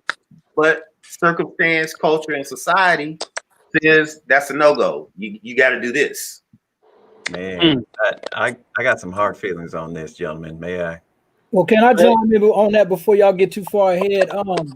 I think Mr. Haynes, you brought up a great point because back to the question, Tim. We was, it's like I was raised up in the era that, crying was being weak. If you cry, that showed weakness. So you wasn't able to identify with the sensibilities and sensitivities in you as a young man because you were in a society full of wolves, lions, tigers, and bears. So when I was going through my psychological dysfunction and mental breakdowns and all those traumatic times trying to deal with life and the harsh realities I lived in my circumstances, I had to get into survival mode. I couldn't be what the gentleman talked about, the innate ability to survive through the storm. I couldn't be that fundamental person. I had to be what I had to be to survive. So it's almost like, when I started going through the mental institutions and I was labeled crazy, well, I was like, well, crazy seems to get me a lot further than just being a normal average guy. So if my friends started saying, man, this dude is crazy. But then even crazy has its limitations, as you still see the Tupacs and there's a limitation to even crazy, because if you go beyond that limitation, you almost saying shoot me. Kill me. I'm that crazy to tell here I am, right? Yeah. And in reality, you don't want to be like here I am, shoot me, but you're expressing that to the masses like I'm invincible, right? When in reality, we're not really invincible. We're just hurting people inside. And the only way to express our pain is through saying, I'm crazy, thug life, right? Like you said, just trying to be safe. Just trying to be safe. And that's the only thing that we can do to be safe, is to perpetuate an image that we're this or that, right? Well, like my man said earlier, like what Mr. Mondo said earlier, said we're afraid to be Clark Kent because Clark Kent wasn't popular. It's when he was Superman is what everybody saw him leap tall buildings in a single bound and, rescue, you know what I mean? Being Clark Kent is not as popular as being the Superman or being the villain, so to speak. Like he mentioned those episodes of the Cosby's. Well, I wanted to be like Nino Brown. Yeah. I mean, the Cosby was cool and you know what I mean? Jefferson, but man, Nino Brown came on the scene and Boys in the Hood, and it's like, man, it's pretty cool. You know what I mean? To be that guy. Nino but Brown. In the end of it, you saw the death and destruction of that. At the end of that, you knew that there was no happy endings to that. But it was like, if I could just be that temporarily, then I'll take that for temporary versus living a life of just being that regular guy. Does that make sense? That's good. So somebody's really tapping on the keyboard. I'm not sure who that is. They tap, tap, tap, tap, tap. Can you mute your mic? Not sure who that is. But yeah, Right in there. it's just really trying to find a safe place and space to be that person who you are within yourself. But it's a struggle because you're dealing with the outside influences that says if you don't be this, then you're not going to survive amongst the tigers, the wolves, and the bears. And so that's what I found, through my journey, is that you have to become someone outside yourself in order to survive sometimes. And that's the harsh reality, because the end of that could be death, even in the physical sense. If you want to be like Hugh Hefner, or you want to be like Eazy-E, well, the end of that is death too. If you want to be a porno star and make sex tapes, the end of that is death. You know what I mean? So whatever you choose to take on, or say, hey, I want to be that dude, there's a cost to that. You know what I mean? Wow. And so I think if you learn to kind of navigate and say, hey, it's better to just be me in the midst of all of that, it's a safer space for you, because the end of anything is death to this highest extreme. Or if you take it to another level in another space and say, oh, man, I want to be that dude. I want to be the sex tape king. Right? Well, it's perpetuated on reality shows. That's popular to do. I'm gonna be a sex tape king, and at the end of that, they don't tell you the end of that. You get all the STDs and all the extra stuff that go with it. So, man, it's just really learning how to be you. But I think in trying to search for a safe place to be you is hard, because the real you is not as popular. Or maybe the chick, like, well, she rather, remember the whole thing is, I want a bad boy. So you want to be a bad boy because that's more popular than just being a nerdy cat. You know what I mean? But being the regular cat is really where it's at. But you have to live up to that bad boy image. So let me sag my jeans. Let me, toe the blunt. Or, I'm gonna flip on this, because the original question was, does being a man by biblical sense get you stereotyped? And I hate to say it because I hate trending and shit like that, because I'm in technologies, because it's my whole life. But that cancel culture, right? I'm gonna speak really loud on this. Listen, if you got our own, we gonna make our own. We gonna be equally yoked. We gonna make our own money. You gonna make your own money, and we're gonna come together and build. Great. Then don't put expectations on me to make it convenient for you as a woman. I'm gonna say that.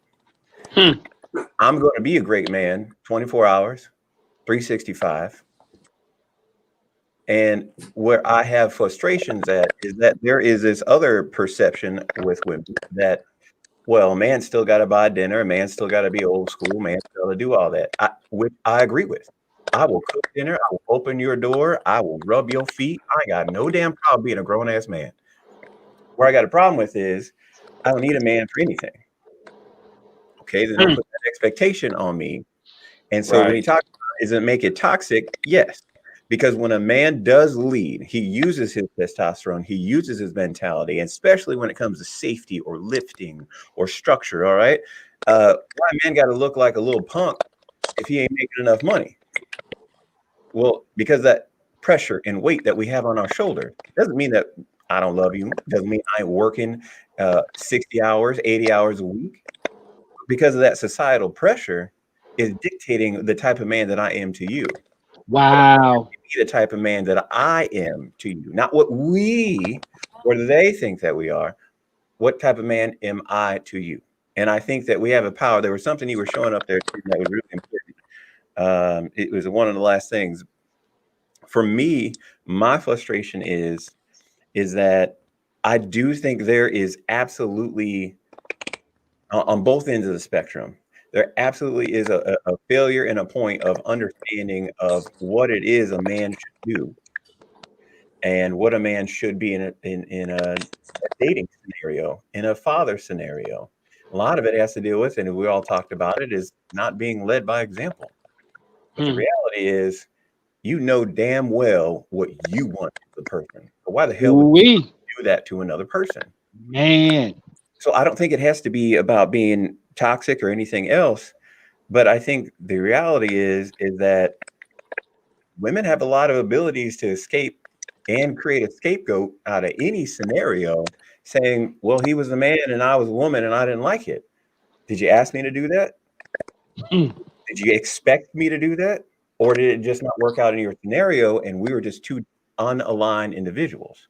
Now, to the last piece of that, is that men we're raised, we're all talking about it, right? Check your shit at the door. Talk about it. Not everything needs to turn to anger. Anger. When things made us sad, anger. I've wrote papers about this where you didn't look like some punk back in the day. If you didn't flex, if you didn't, someone called you a goofy name or took your chips or took your chocolate milk at lunch.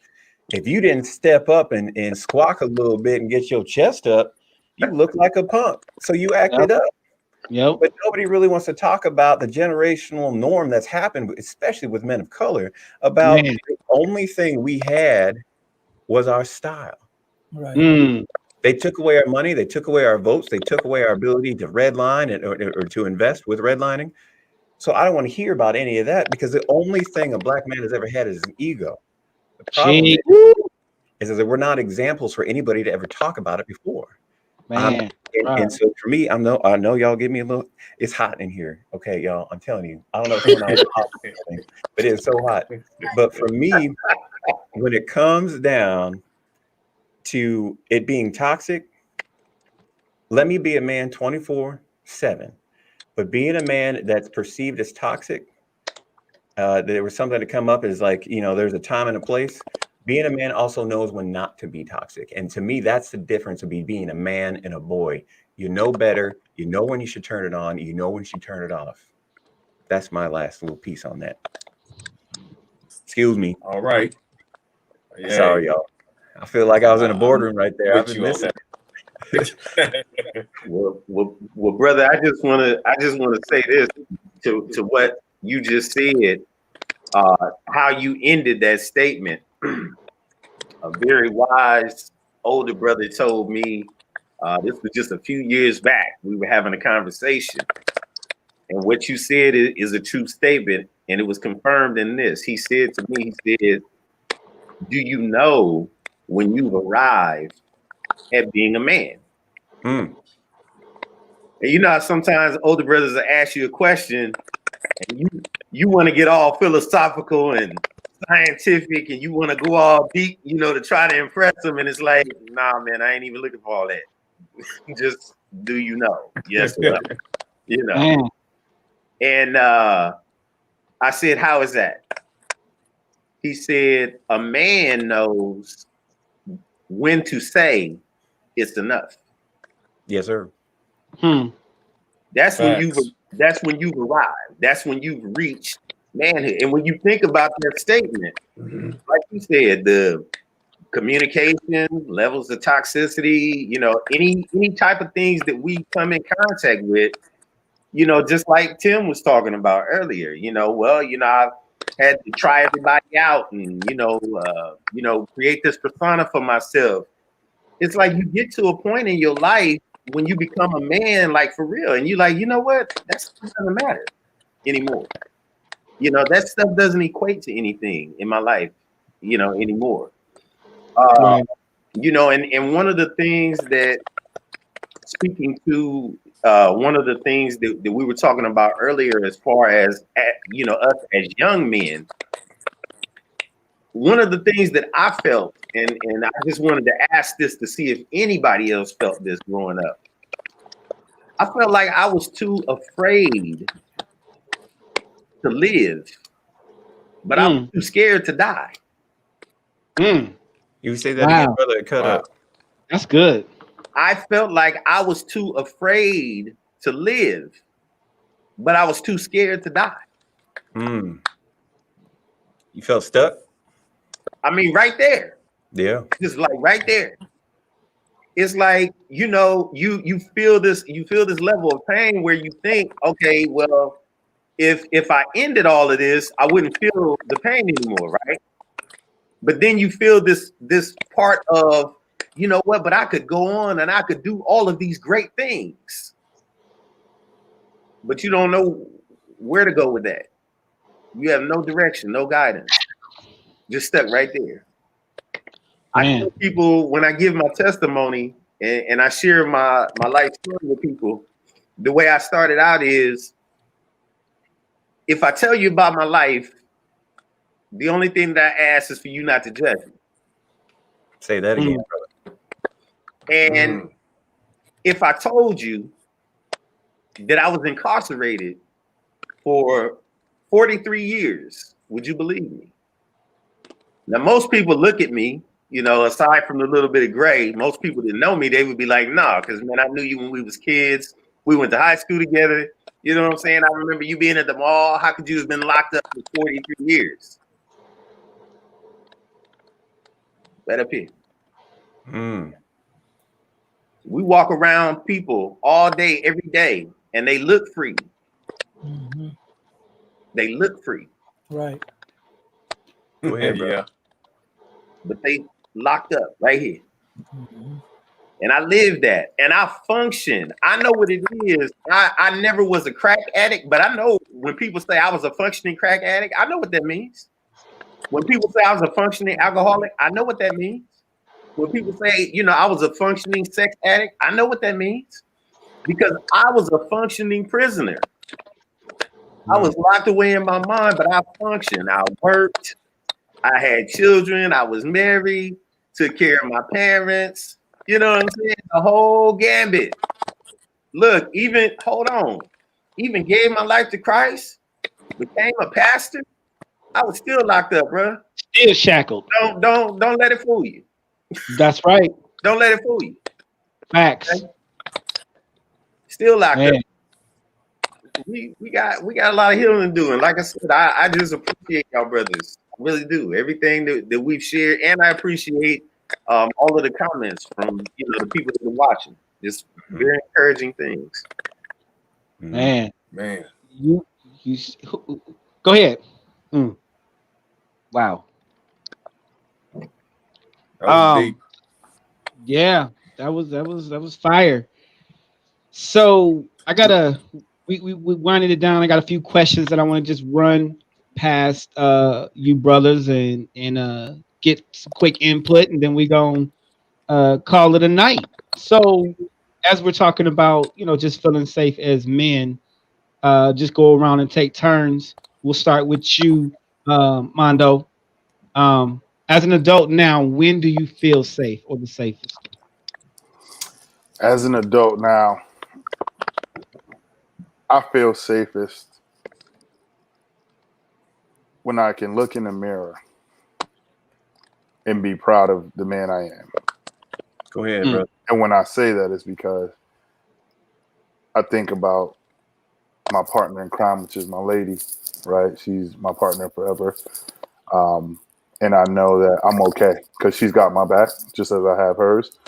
But I also know that the position I'm in, because I deserve to be here and I belong here, whether it's for a paycheck or not, I know my purpose in this world is to help others reach their full potential.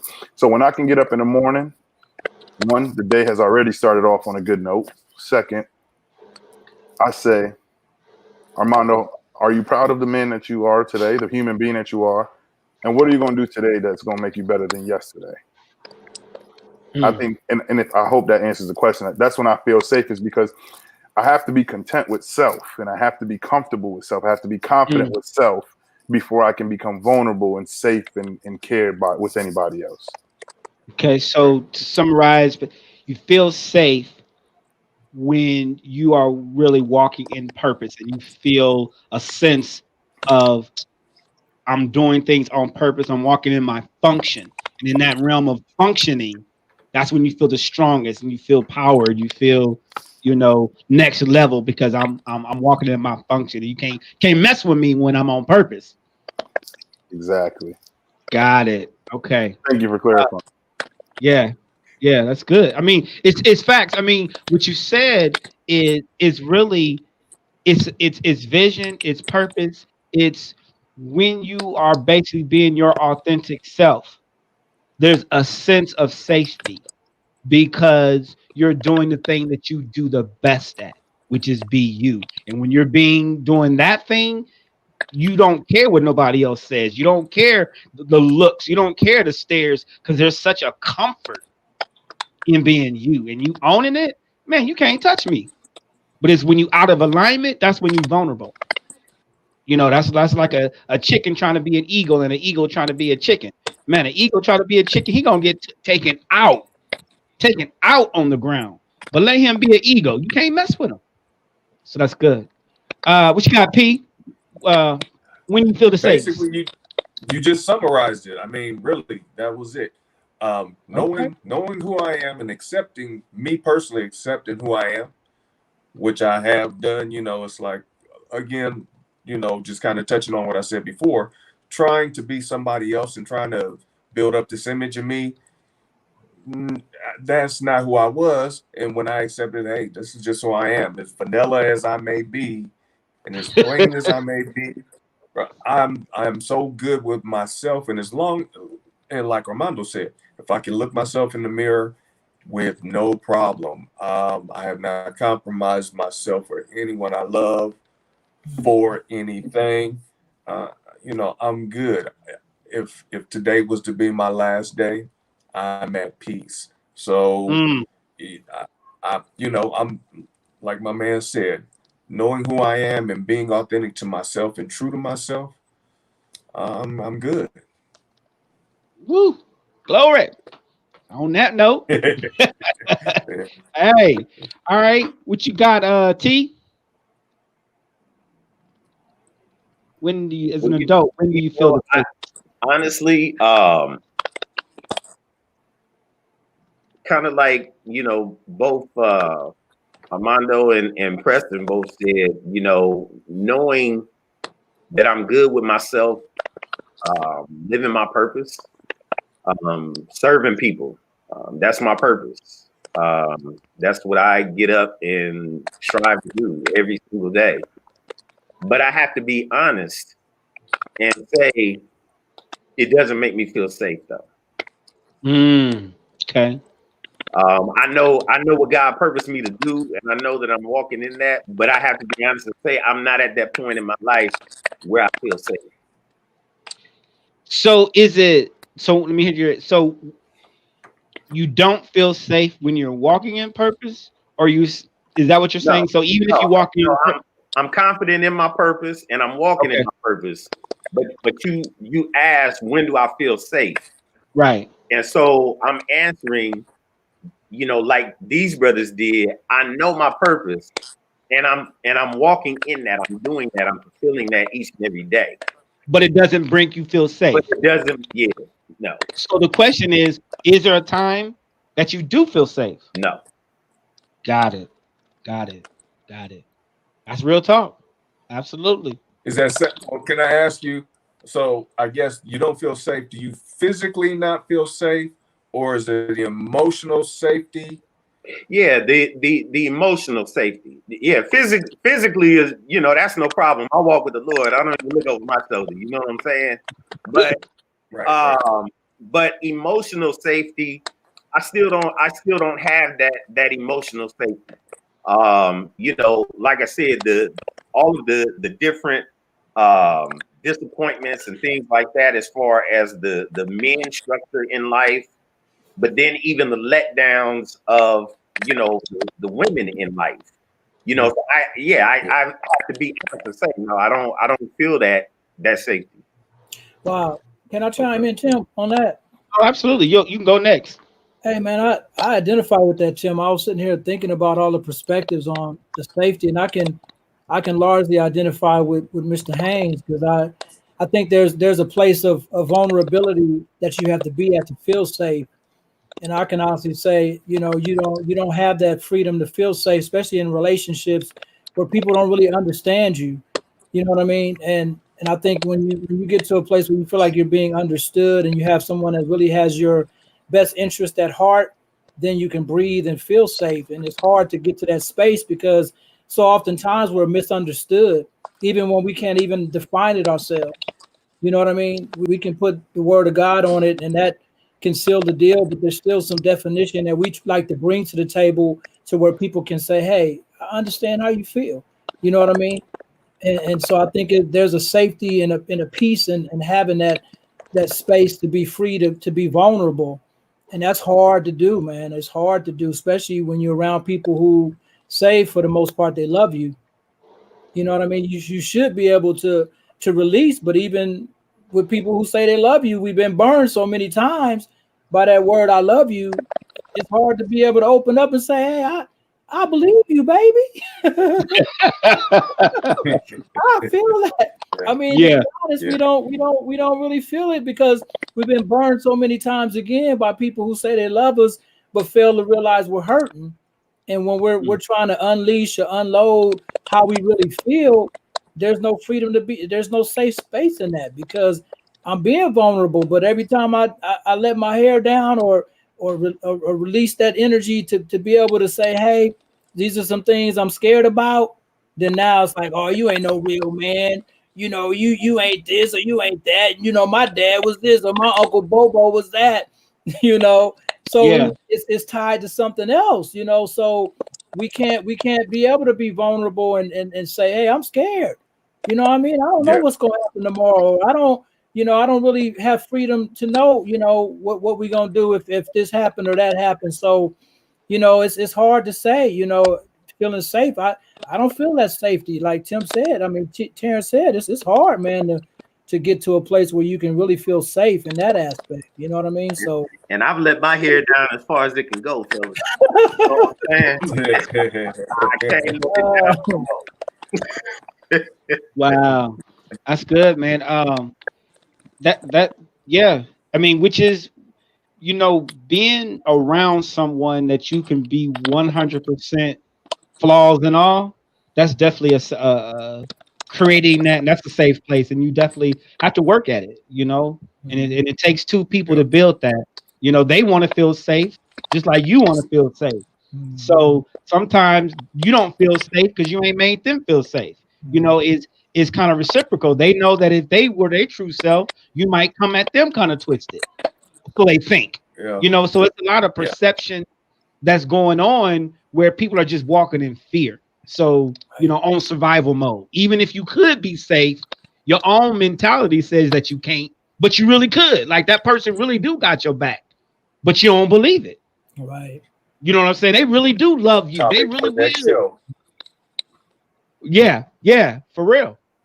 So what you think, Michael? What you got? Oh man, I last on this one, huh? When do you feel safe? Well, we are at least old enough. First of all, P, if you said you 52, bro, look, I need to drink whatever y'all be having because all y'all. I was gonna say the same thing. Boy, look like a young buck over there. No more than 45. 52, wet, man. 52. I was like, that seems a leap year, baby. Threw me off. He's in a leap year. Everybody here ain't got no grade. He must have a stress-free life. Right? Man, hey, read my book. Man. And that's good. God's man. been good. Amen. Facts. So, as an adult, when do I feel safe? I'll tell you, physically, I feel safe now because I have the mentality to shut shit down.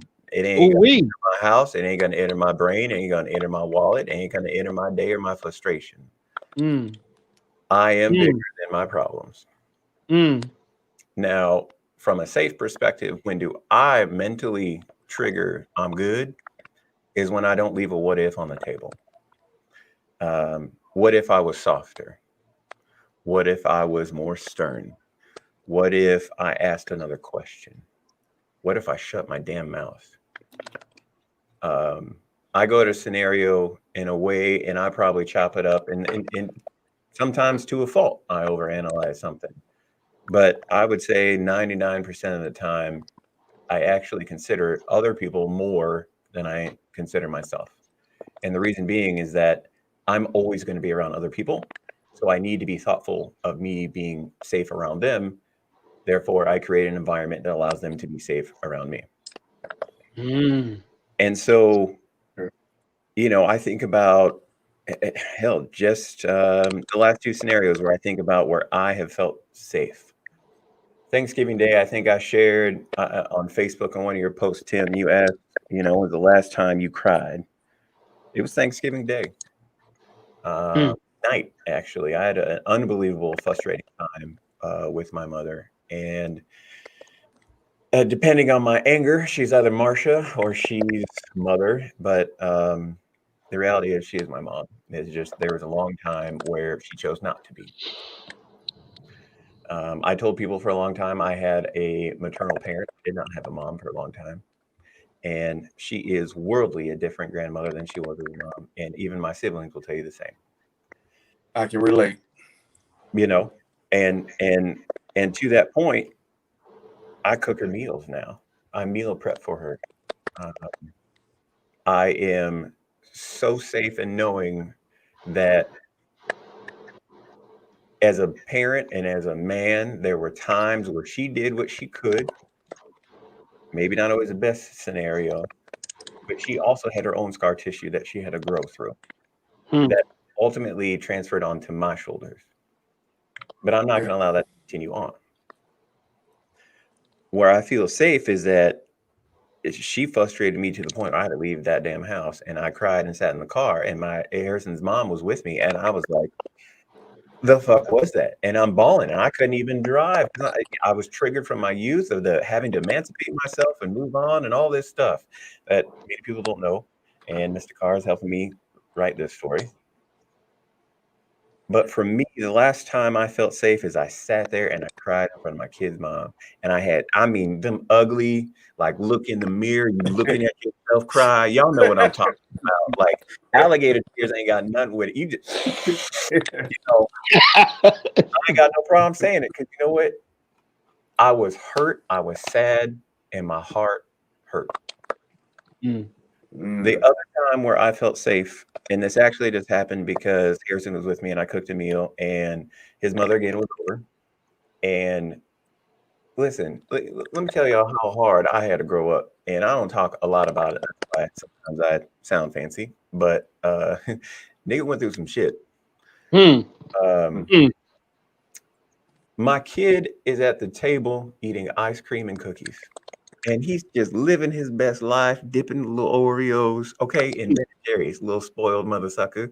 Okay, I want you to have a bomb pop from the Ding Ding Man for a quarter, okay? And I had to step back and get out of my damn head of him just being a little young man, just living his best life, eating snacks, eating his little dessert. And I was like, quit playing, quit making a mess. What are you doing? Looking like he ate the chocolate. And I looked at his mom and I said, you know what? Next time I'm Dick, you tell me. Because I felt like one. And I way too hard. He's 5. 5 years old. He's been on the planet 5 years. You know what I mean? So the fact that I felt safe enough to call myself out, to ask, to be vulnerable, to say, not only did I identify myself, not only did I witness it, but I felt the burden. That for me was it. I felt safe to say, help me be a better parent to somebody where we have different chapters and we're trying to co-parent the best that we can. But I felt safe enough in partnering with her to raise the best young man that we can. So I appreciate that. That was the last time I felt safe. Wow. Man. Now I need some yak, y'all. Look here, dude. I'm coming through, man. Okay. I don't care if you got a little something. I'm bringing the drink, bro. I'm on my way, man. So I got a question. What you doing? Tim, I got a question for you. What's up? Is there any way that we can get this group of brothers right here together again? Shoot. And sure it is. And I want to talk about this. Go ahead. Can you see that? Yes, sir. Yeah. Oops, excuse me. Mr. Haynes, you talking about prepaid cell phones? Or you talking about the way my burner set up? That was too easy. I'm sorry, that was too easy. That was good. That was good. That was good. Man. You got me. I didn't even see that, but I just stuck my head around the corner. You got me. Now I'm talking about this picture right here. Okay. I want to talk about this picture, and then I'd like to talk about that picture. Oh, wait. Okay. Oh, yeah. Now, serious business. And I want to talk about which one of them is angry and which one of them is hurting. Yeah, save that. Let's do it. Wow. Facts. Let's go for it. We're gonna dig deep. We might need 2 hours for that shit. I'm around. Look. Yeah. All right. Last question. Mondo, I know you gotta go. Just for you. How do you make others feel safe now? And you can pick whomever, co-workers, staff, wife, kids, whomever. How do you make others feel safe now? I like to treat everyone equal. At least I like to take that approach, right? Whether you're 3 years old, 30 years old, whether I work with you, whether you're personal ties or whatever case. I think the way I try to make people feel safe around me is letting them know that it's okay to be vulnerable and share, open up with me, knowing that I'm going to not only hold it in the highest confidence and respect, but I'm also going to try to listen more than I try to instruct or provide any type of mentorship or guidance. Because sometimes people just need a listening ear. And I've learned that a lot from my lady who's, I'm always a mentor to people, right? But sometimes mentors are better just being quiet. So I think the way I've been safe is the way I try to provide safety for others is by them having a level of comfort, trust, and respect to come to me and say, Armando, here's what I'm dealing with. Or Armando, I just got this job, right? Because that just shows that they're comfortable enough to share that with me. So out of the safety that I want to provide to them is saying, thank you for sharing that with me. That means a lot. Can you give just an example or two of how you are intentional about making someone feel safe? Like, give me an example of what, like, do you tell them, hey, you can come talk to me? How do you demonstrate? How do you actually do that? It all starts, working in the school system now, working with the young men from the ages of 8 to 13. It literally starts with a conversation, right? I think I can pick up and gauge on.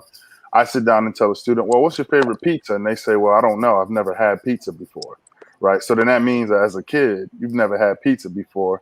For me, and I could be completely naive to it, but I'm understanding here's an experience that many of us have probably had, right? So when I order pizza, kids like, oh, man, like, it's like a field trip.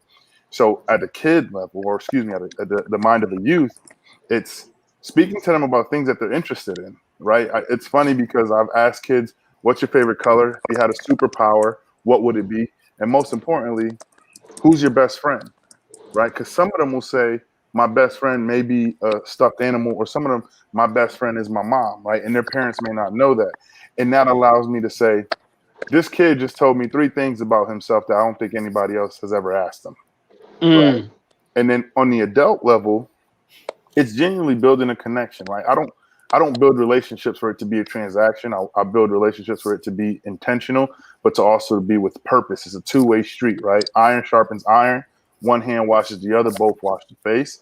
And gauging off, you all gentlemen, if I were to reach out to you and you didn't really gauge back conversation, I know not to continue to dive deeper because I haven't built that trust or respect. So for me, it's as I mentioned, as we were speaking before, hey, I always joke, but I tell people, if I tell you, here's my number, give me a call 30 hours a day, 8 days a week, 400 days a year, I mean that, right?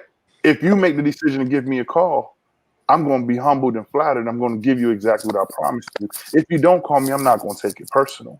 Hey, Mike, that's for you. Damn, bro. Wow. I'm just saying, Mike. Mike, that's for you. Where's my iced tea, man? I need some tea. So Dr. Clary, that's what I think.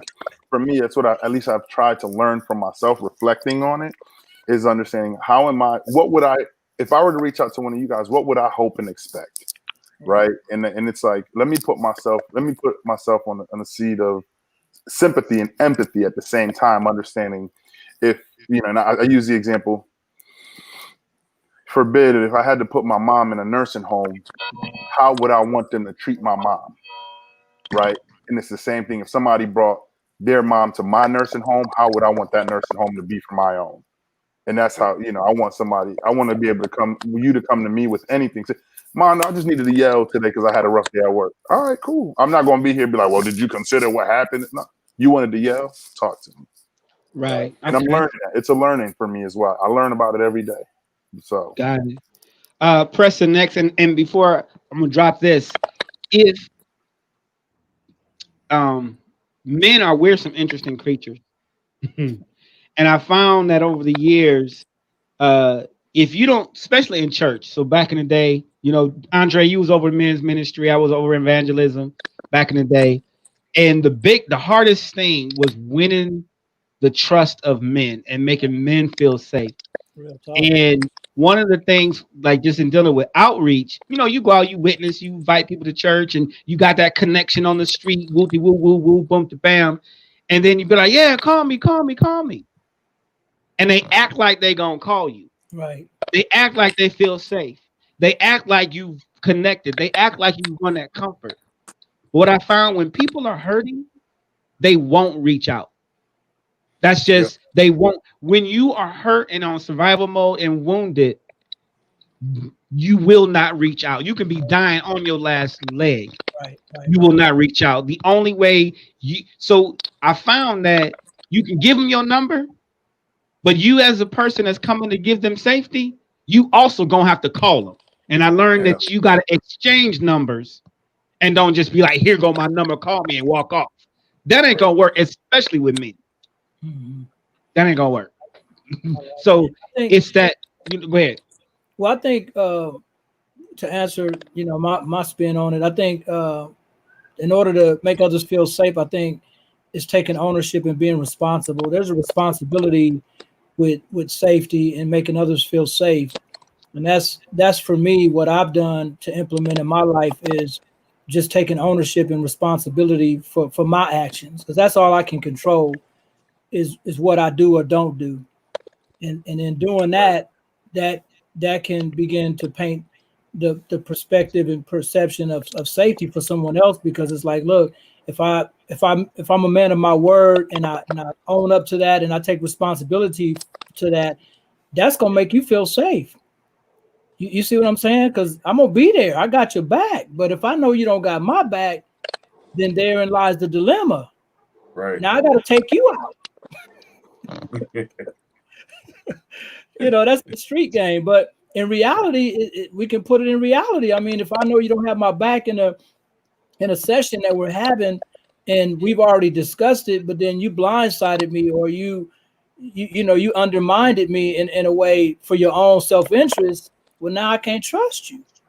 Right. And Mike, you probably know a lot about this in the business world. You know, you got your co-conspirators or your confidants or your boys that roll with you in the suits and ties, and everybody's out for self at times. You know, even though you're a team, you're supposed to be a team, but somebody's always looking out for themselves. Then now you don't feel so safe. So I think in order to sum it up, in my perspective, is in order to provide safety, you got to be responsible for what you do or don't do, you know. Right. And I think if you own up to that, then people will be prone to feel like you got their back, you know. So it's good. Preston, go ahead. Well, I hate following Armando because he has all my answers. The brother, I think the brother been looking at my cheating off my test here because he has my answers here. But just in a nutshell, you have to be intentional and authentic. And from what you were saying, Tim, about, you know, when people are hurting, they won't reach out. When people are hurting, again, they're kind of in that fight or flight mode. So the trust thing is not always there because people have been hurt or whatever different situations people have been through. Speaking for myself, if you have somebody who says they're going to do something, hey, here's my number, call me, you're leery about it. But if someone calls you and they're constantly checking on you, and, you know, helping you, even if they don't ask for help. So if my brother needs help, I know he needs help, but he hasn't asked me for help, and I see it, do I wait for him to ask? No, you help him out. And, you know, that, I think that's how trust and relationships build. You know, you could already have a relationship with somebody, but it's that time when somebody really comes through for you when you weren't expecting them to. You know, you searching and trying to figure it out, and then boom, a phone call. Here, come on, let me pick you up. I'm gonna take you somewhere. Just being intentional and authentic, it means the world to at least me. And Yeah. you know, I've been there when, you know, I'm telling somebody, speaking my truth to somebody, and it kind of goes in one ear and out the other. And I noticed along the way that damn, they really don't care about me. They don't care about what I'm going through. You know, so that feeling, I never want anybody else. I don't want to make anybody feel that way. So if you telling me something, I'm all ears. And you know, there's things you pick up on, and it's like, okay, I know my brother, I know Tim's going through this. Let me do this. Let me slide him this. And you know, that I think that builds up a safe place for people, you know, just the intention that you put into it, but being authentic about it in a nutshell, I guess. That's good. So I love that. So what can we do as men to make each other feel safer? I mean, we struggle with that. I mean, what's and I'm Terrence, what can we do? I mean, it's hard. Like, or go ahead, Parents Preston. What can we do? You know, we live in this microwave age now where, you know, everything is social media and texting. A phone call will work wonders. I mean, it will be, you know, just reaching out and checking on people. You know, we don't do that anymore. And I could be the first to say, you know, I've lacked that with some of my people. But a phone call or a check-in, that works wonders. Another thing I do, and I've tried to do this over the last decade, if I'm out in public, going to the store, wherever, and I see a brother, I speak. I speak because, you know, we're so quick to just walk by somebody or judge somebody on how they look, and you don't speak. Man, I speak to every brother I see, you know, and the response ain't always positive, but you know, that fear. It's the one or two, you know, it's like, hey, how you doing, sir? Man, don't call me sir, you know, and you just kind of just talking to our people, our brothers, you know, and we have to, and I don't have the answers, but it starts with the conversation, the back and forth, to where, you know, we start to let our guards down a little bit, you know.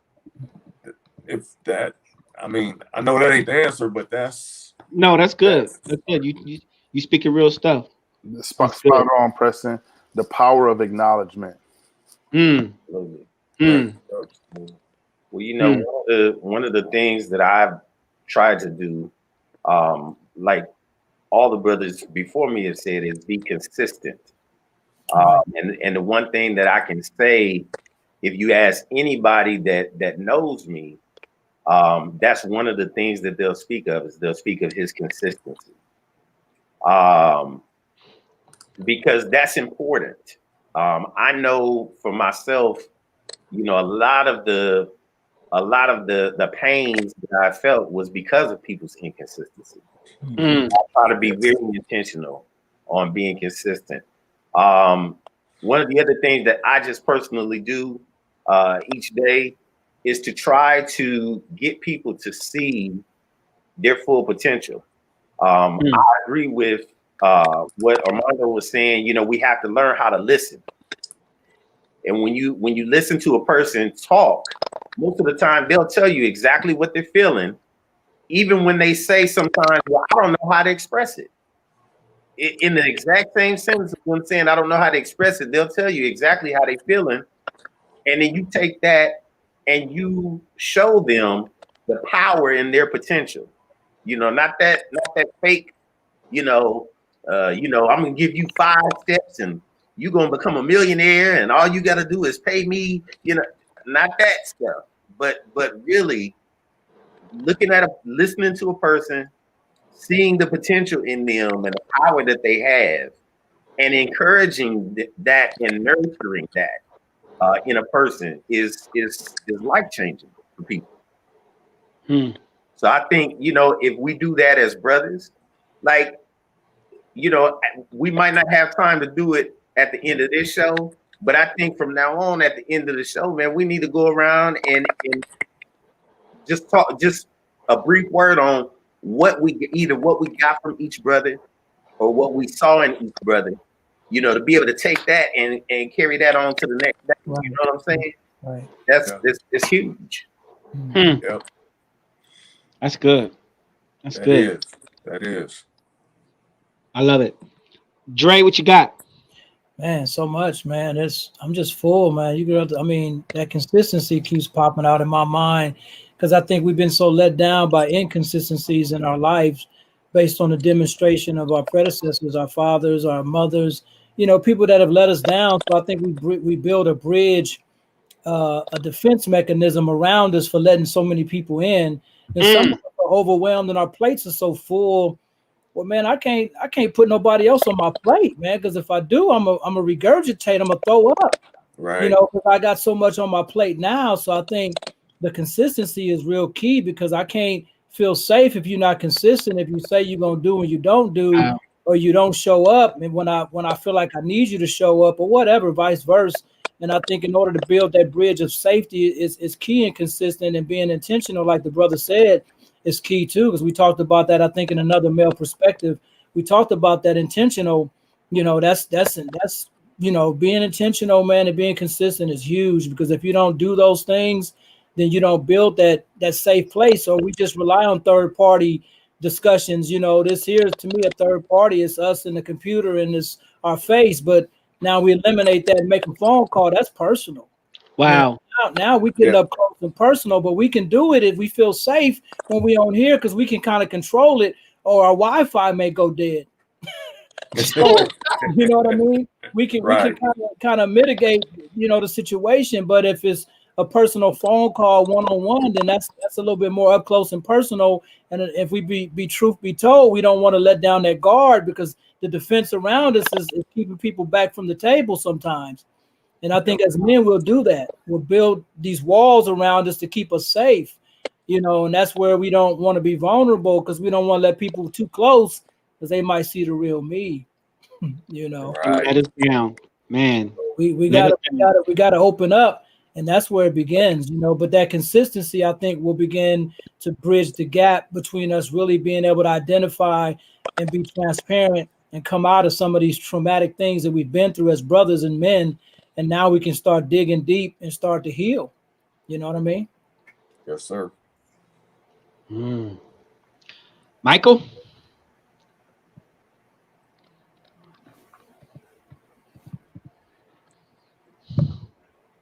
Come on, sir. You on mute? Yep. First of all, thank you all for your time, love, passion, life experiences, and sharing them. I'm going to leave a better man because of you today. So thank you. Yes, sir. You're welcome, brother. Yeah. Thank you. How I make sure others feel safe. Definitely the consistency is key and no different than how we want that. And to that point, I think you take a step back from your big head ego, all your problems, and wear someone else's shoes. You might see somebody with all the slick clothes, the nice Sadies, Lexus, whatever it might be, filling their gas tank, buying beer, but you don't know if they just buried their mom. You don't know if they just got fired. You don't know if they're getting a divorce. And I think people need to understand it in probably now more than ever, because we have something that is hitting our world at a time when information and connectivity is at its highest point in civilization. COVID-19 has affected every damn house in every state and every country and every province all over the world. And the fact that we all have something that we can relate with. Now, some people are affected by death, some people, unfortunately. Some people it affected financially. Some people affected jobs. Some people it affected with schools. I know me, Dad. Look, I'm so thankful for the teachers because I don't ever want to be a teacher. I love education, but I don't ever want to be a teacher. But for me, never forget that other people are going through things just like you are every day. And to turn back around, give yourself pause. I heard you brothers talk about listening. Listen to hear and to understand. Don't listen to respond. Especially some of my counterparts in politics have a damn podium. Get the fuck out of here. I don't care what you got to say. If you ain't been in the pantry, you don't care what it's like to see what a single mom is like. You don't care what it's like to raise kids, be divorced, be a dad, be to fighting for kids in custody. I ain't got nothing to care about. However, I had to get my ego in check and say, well, how am I going to be a good person being an advocate for what I am if I don't understand someone else's plight and how they have to strive through it?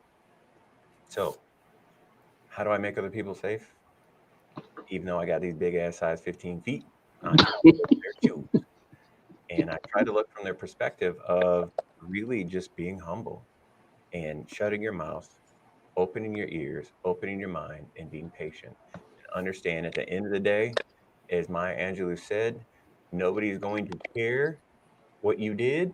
They're going to care how you feel. That's it. Wow.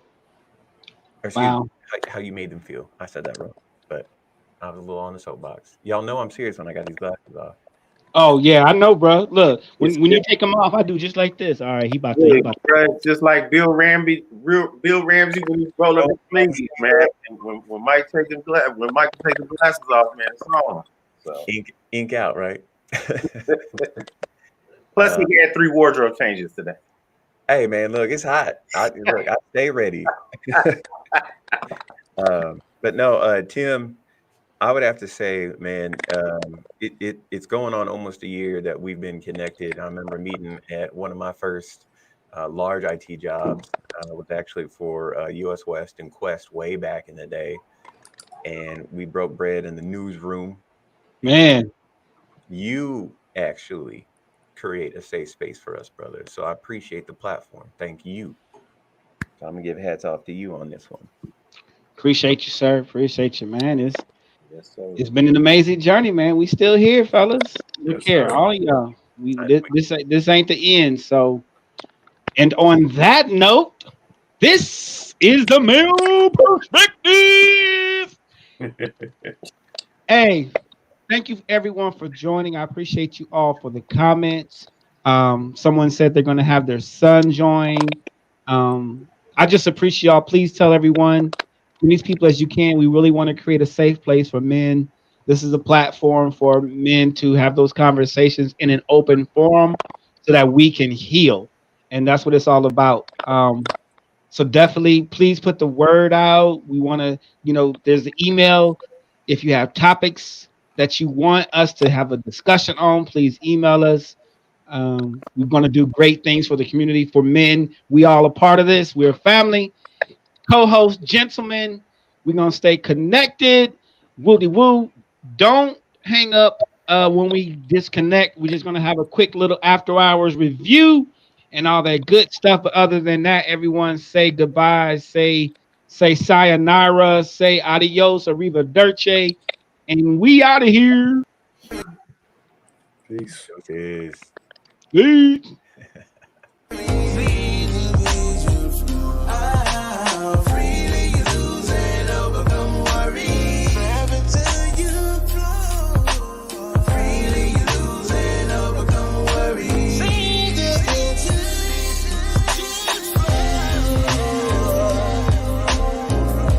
Pride.